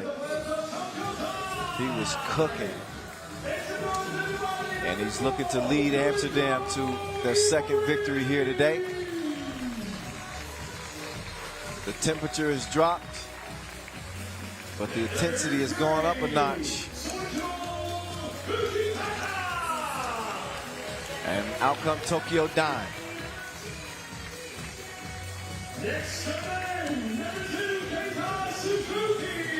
Looking to pull off what would be maybe the most signature win of many of their careers. They come out with Kiyoichiro Imori, Soichiro Fujitaka, Kieta Suzuki, and Masahiro Komatsu.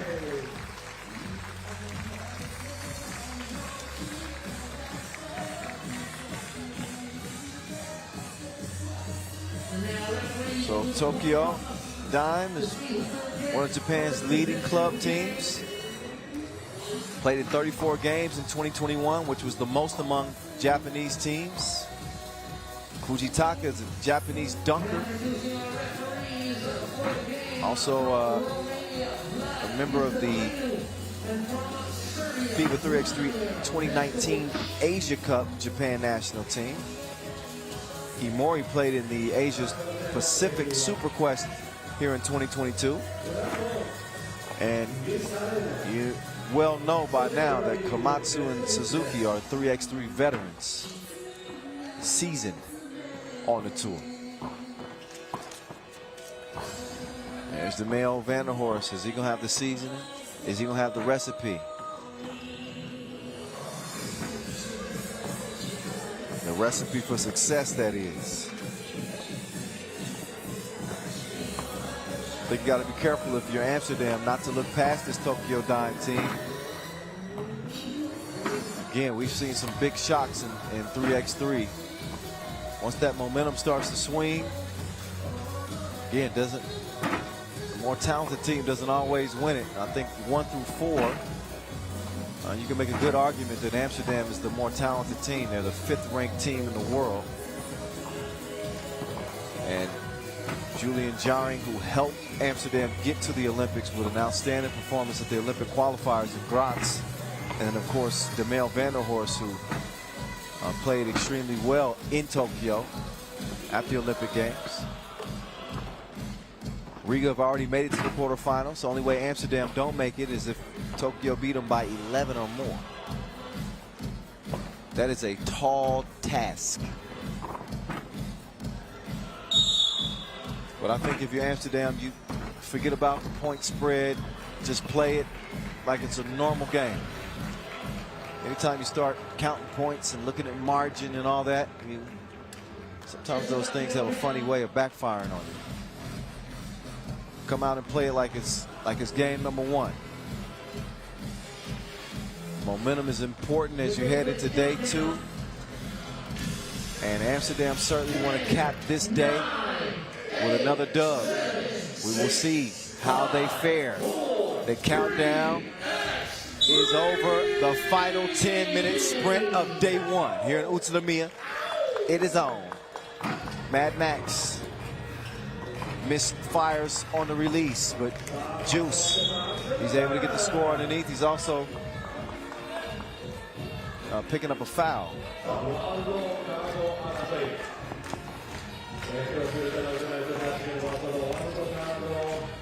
Look out, though. Again, Tokyo Dime is not to be underestimated. Man, got to his spot, but just could not finish it as good as Fujitaka has been today. Juice with another score for the Dutch. 2 range, 2 strong. So Mad Max comes out with it, tries to get it down low to Juice. And a foul is called. First on Tokyo Dime. Obviously the margin for error is very slim for Tokyo Dime. They got to win this by 11 points.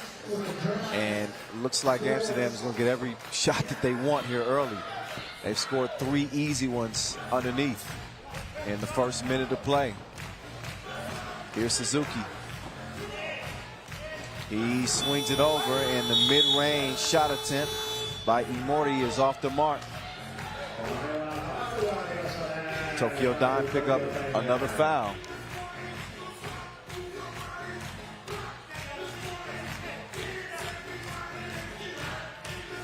And then they leave Kovacevic wide open. While he misses, yet another foul is called. But this one is on Amsterdam, so Tokyo avoid getting the whistle on themselves that time.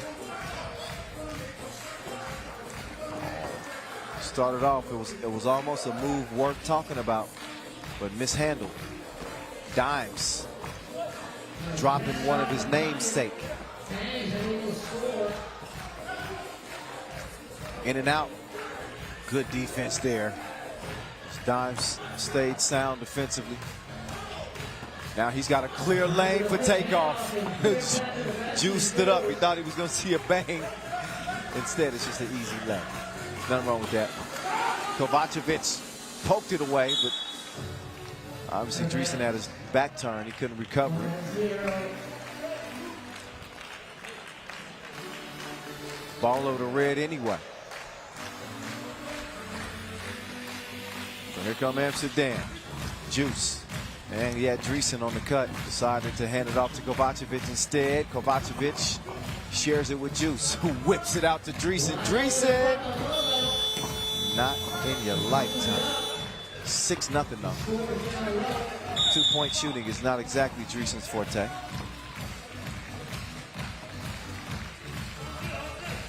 He laughs that one off as he checks out and Dimes checks in. They're about to check it up from the top of the key.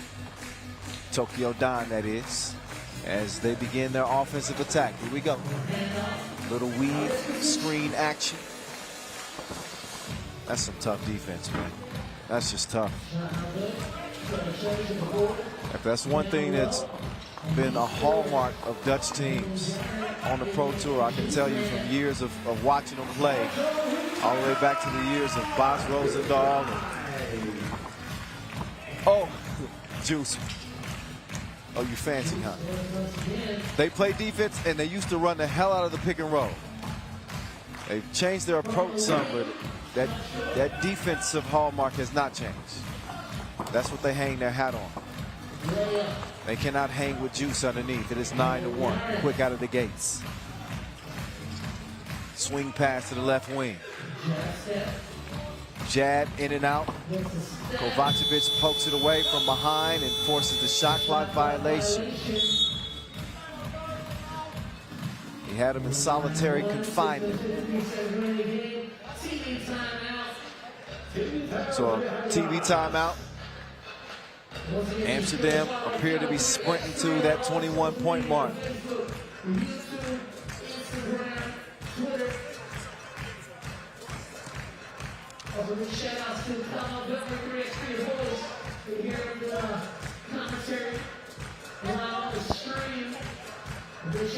I got Noah Lazarus showing some love. I appreciate you. I appreciate you, my G. Look, I'm not going to let the cat out of the bag, but I'm just going to let y'all know, me and Noah are working on something special. We in the lab, okay? It's a little something, okay?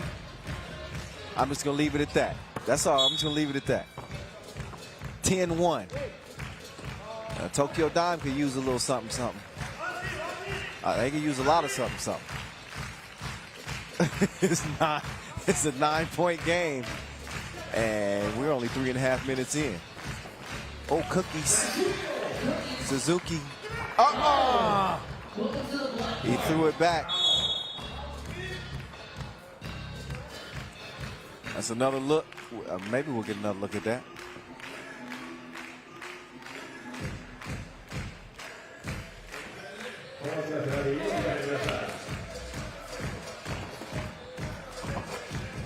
Dreesen. 11-1. Oh, nice pass, but man, he continues to host the block party. You need VIP access to get up in there. Jan Dreesen, the bouncer, is bouncing everybody up out of there. Smacks that. And that's why you add a player with that type of length to your team. He's going to make things very difficult at the rim. If they can get a little offense from him, they might be working with something here. And I think Dreesen can do it. Oh, look at that. Sharon is caring. It's a lot of love on this Dutch team. 12-1. Need to send a smoke signal, a SOS, something. Because Tokyo Dime needs some help. There's Dimes. Will the real Dime please stand up? Is it Tokyo Dime or DeMeo? Komatsu. No.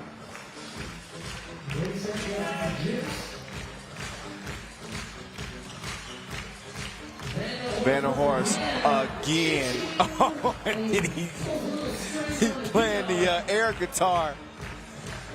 Oh, you gotta love that from Dimes. Did he steal that from Lance Stevenson? I don't care if he did.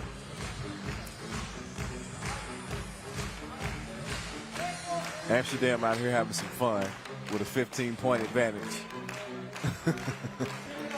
And Dimes wants the ball again. Oh, they're treating this like an exhibition. Just stop. It is 17-1. Call in the reinforcements.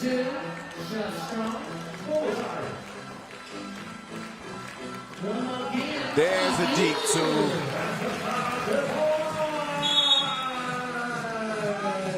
Unfortunately, that two only gives Tokyo Dime 3 points. It's been that kind of game.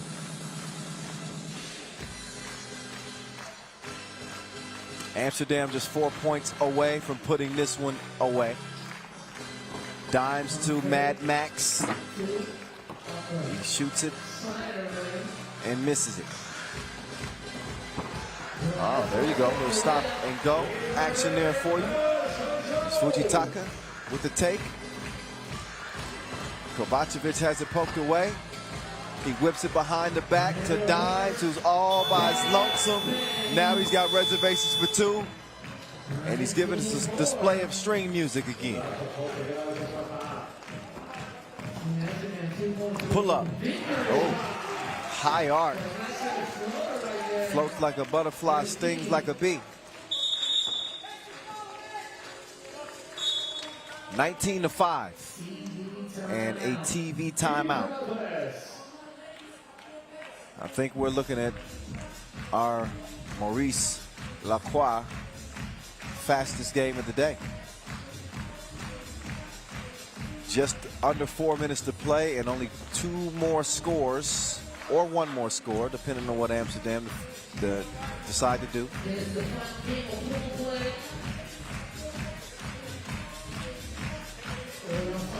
But they have been able to get whatever they want unabated. Oh, another quick drive.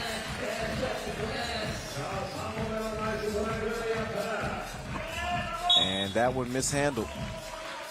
Kovacevic says, settle down. We don't have to force anything. We got a 13-point lead.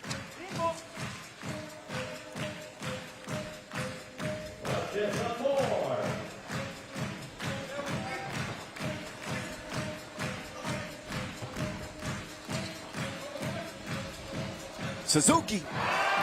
Vroom, vroom. 19-8 makes it a little bit more respectable. Couldn't get another deuce to fall. If Amsterdam can get a deuce to go, that'll be game. Oh, that's a no look worth seeing again. Dimes with a dime piece. Game point. Oh, I wanna ride with you all night. Put that in your eye. That was a hell of a move. That's a nice way to cap an individual performance out here. So, you know, shout out to Soichiro Fujitaka. He rocked Juice's world left to right and put it between his eyes.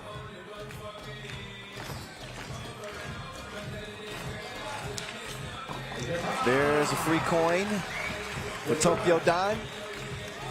Kovacevic wants to put it away. Couldn't do it. Still 2.5 to play, but it's game point for Amsterdam.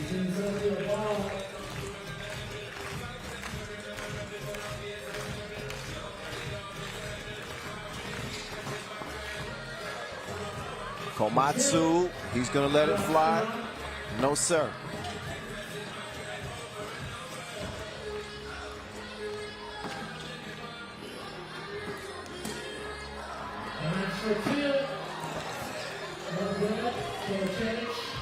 Dimes wants to put it away one time. No.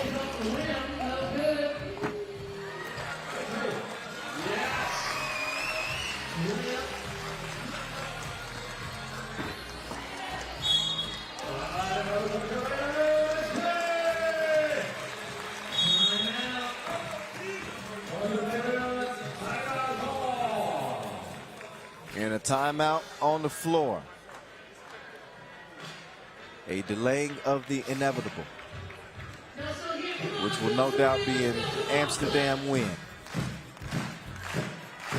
By how much is the pretty much the only thing we waiting on.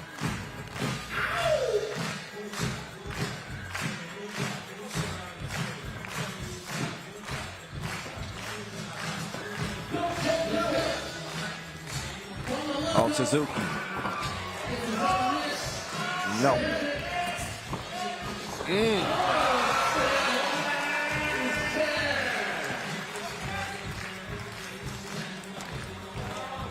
7-point game. Minute and a half to play. Some pesky defense from Suzuki. Credit Tokyo Dime for playing this one all the way out to the final horn. I like the effort.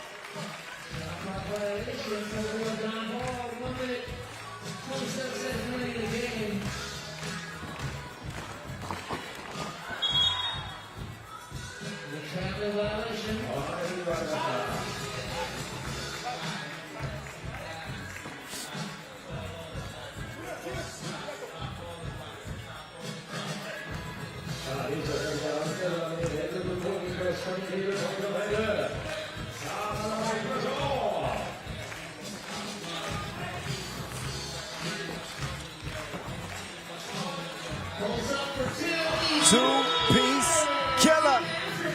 That is it. That is all. The end of the show for day one. Amsterdam unbeaten 2-0 as they take it to Tokyo Dime, moving on to the quarterfinals in dominating fashion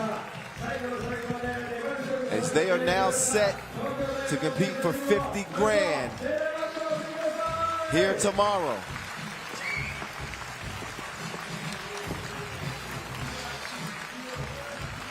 So some love from the local fans for Tokyo Dime for the effort that they put forth.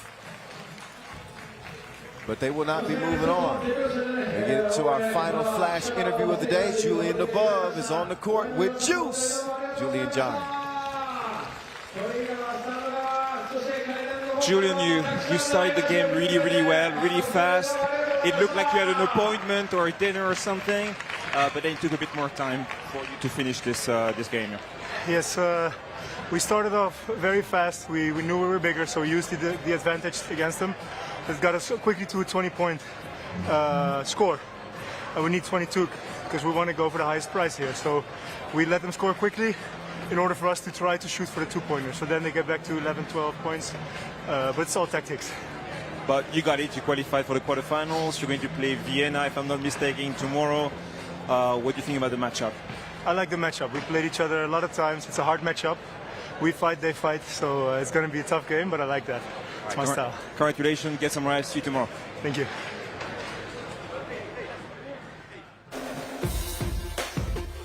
Yeah, they took some extra time because they were trying to obviously reach that 22-point mark. Not a bad decision. And no need to press things with a commanding lead for the better part of that game. But Amsterdam, they played, that was like JV against varsity. The top ranked teams stayed true to form. Here on day one, Amsterdam looking as strong as any. Princeton, Antwerp. These are also teams that are unbeaten as we get ready to head into tomorrow's quarterfinal rounds. It is going to be a thriller. This one, not so much. Much love to Tokyo Dime for fighting till the end. But the Dutch, just too strong, too talented, too much. Dimes leading the way again. He was rocking the air guitar all game.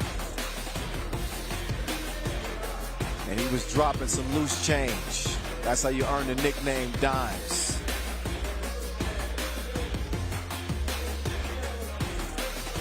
So it took a while for Tokyo Dime to really even get any type of scoring going. Once they did, they had a stretch where we saw some nice plays like this one. Right here. But not nearly enough for Tokyo Dimes. Their run from the qualifying draw comes up short. That is it. That is all from day one as the quarterfinals are set. Here's a look at how all the games played out in the main draw. Started with a Princeton win and ended with an Amsterdam win. We got some unbeatens in Princeton, Antwerp, Liman, as well as Amsterdam. As we get one last look, Princeton will be lacing them up against Šakiai Kubale. How about Ub? Will be going toe-to-toe with Liman in that Serbian clash. Antwerp and Riga will clash in the quarterfinals. That one's going to be fun as well. Both teams playing with 3 players. And Amsterdam will face off against Vienna out of Austria. That's how things have played out. So the final 8 still remain, playing for $50,000. Tomorrow, 1 p.m. local time is when we'll get started. Don't forget, we'll have our individual competitions as well. The slam dunk contest with B. Ruff and of course, Rafal Lepek-Lipinski, Brody Stevens. We cannot wait. 2-point shootout final on deck as well. So get some rest and get ready to join us again in front of the Utsunomiya Futa Arayama Shrine tomorrow for day 2 of Tournament 1 of 2022. I'm Kyle Montgomery saying peace out from day 1. We will see y'all tomorrow from here in Utsunomiya, Japan. Holla!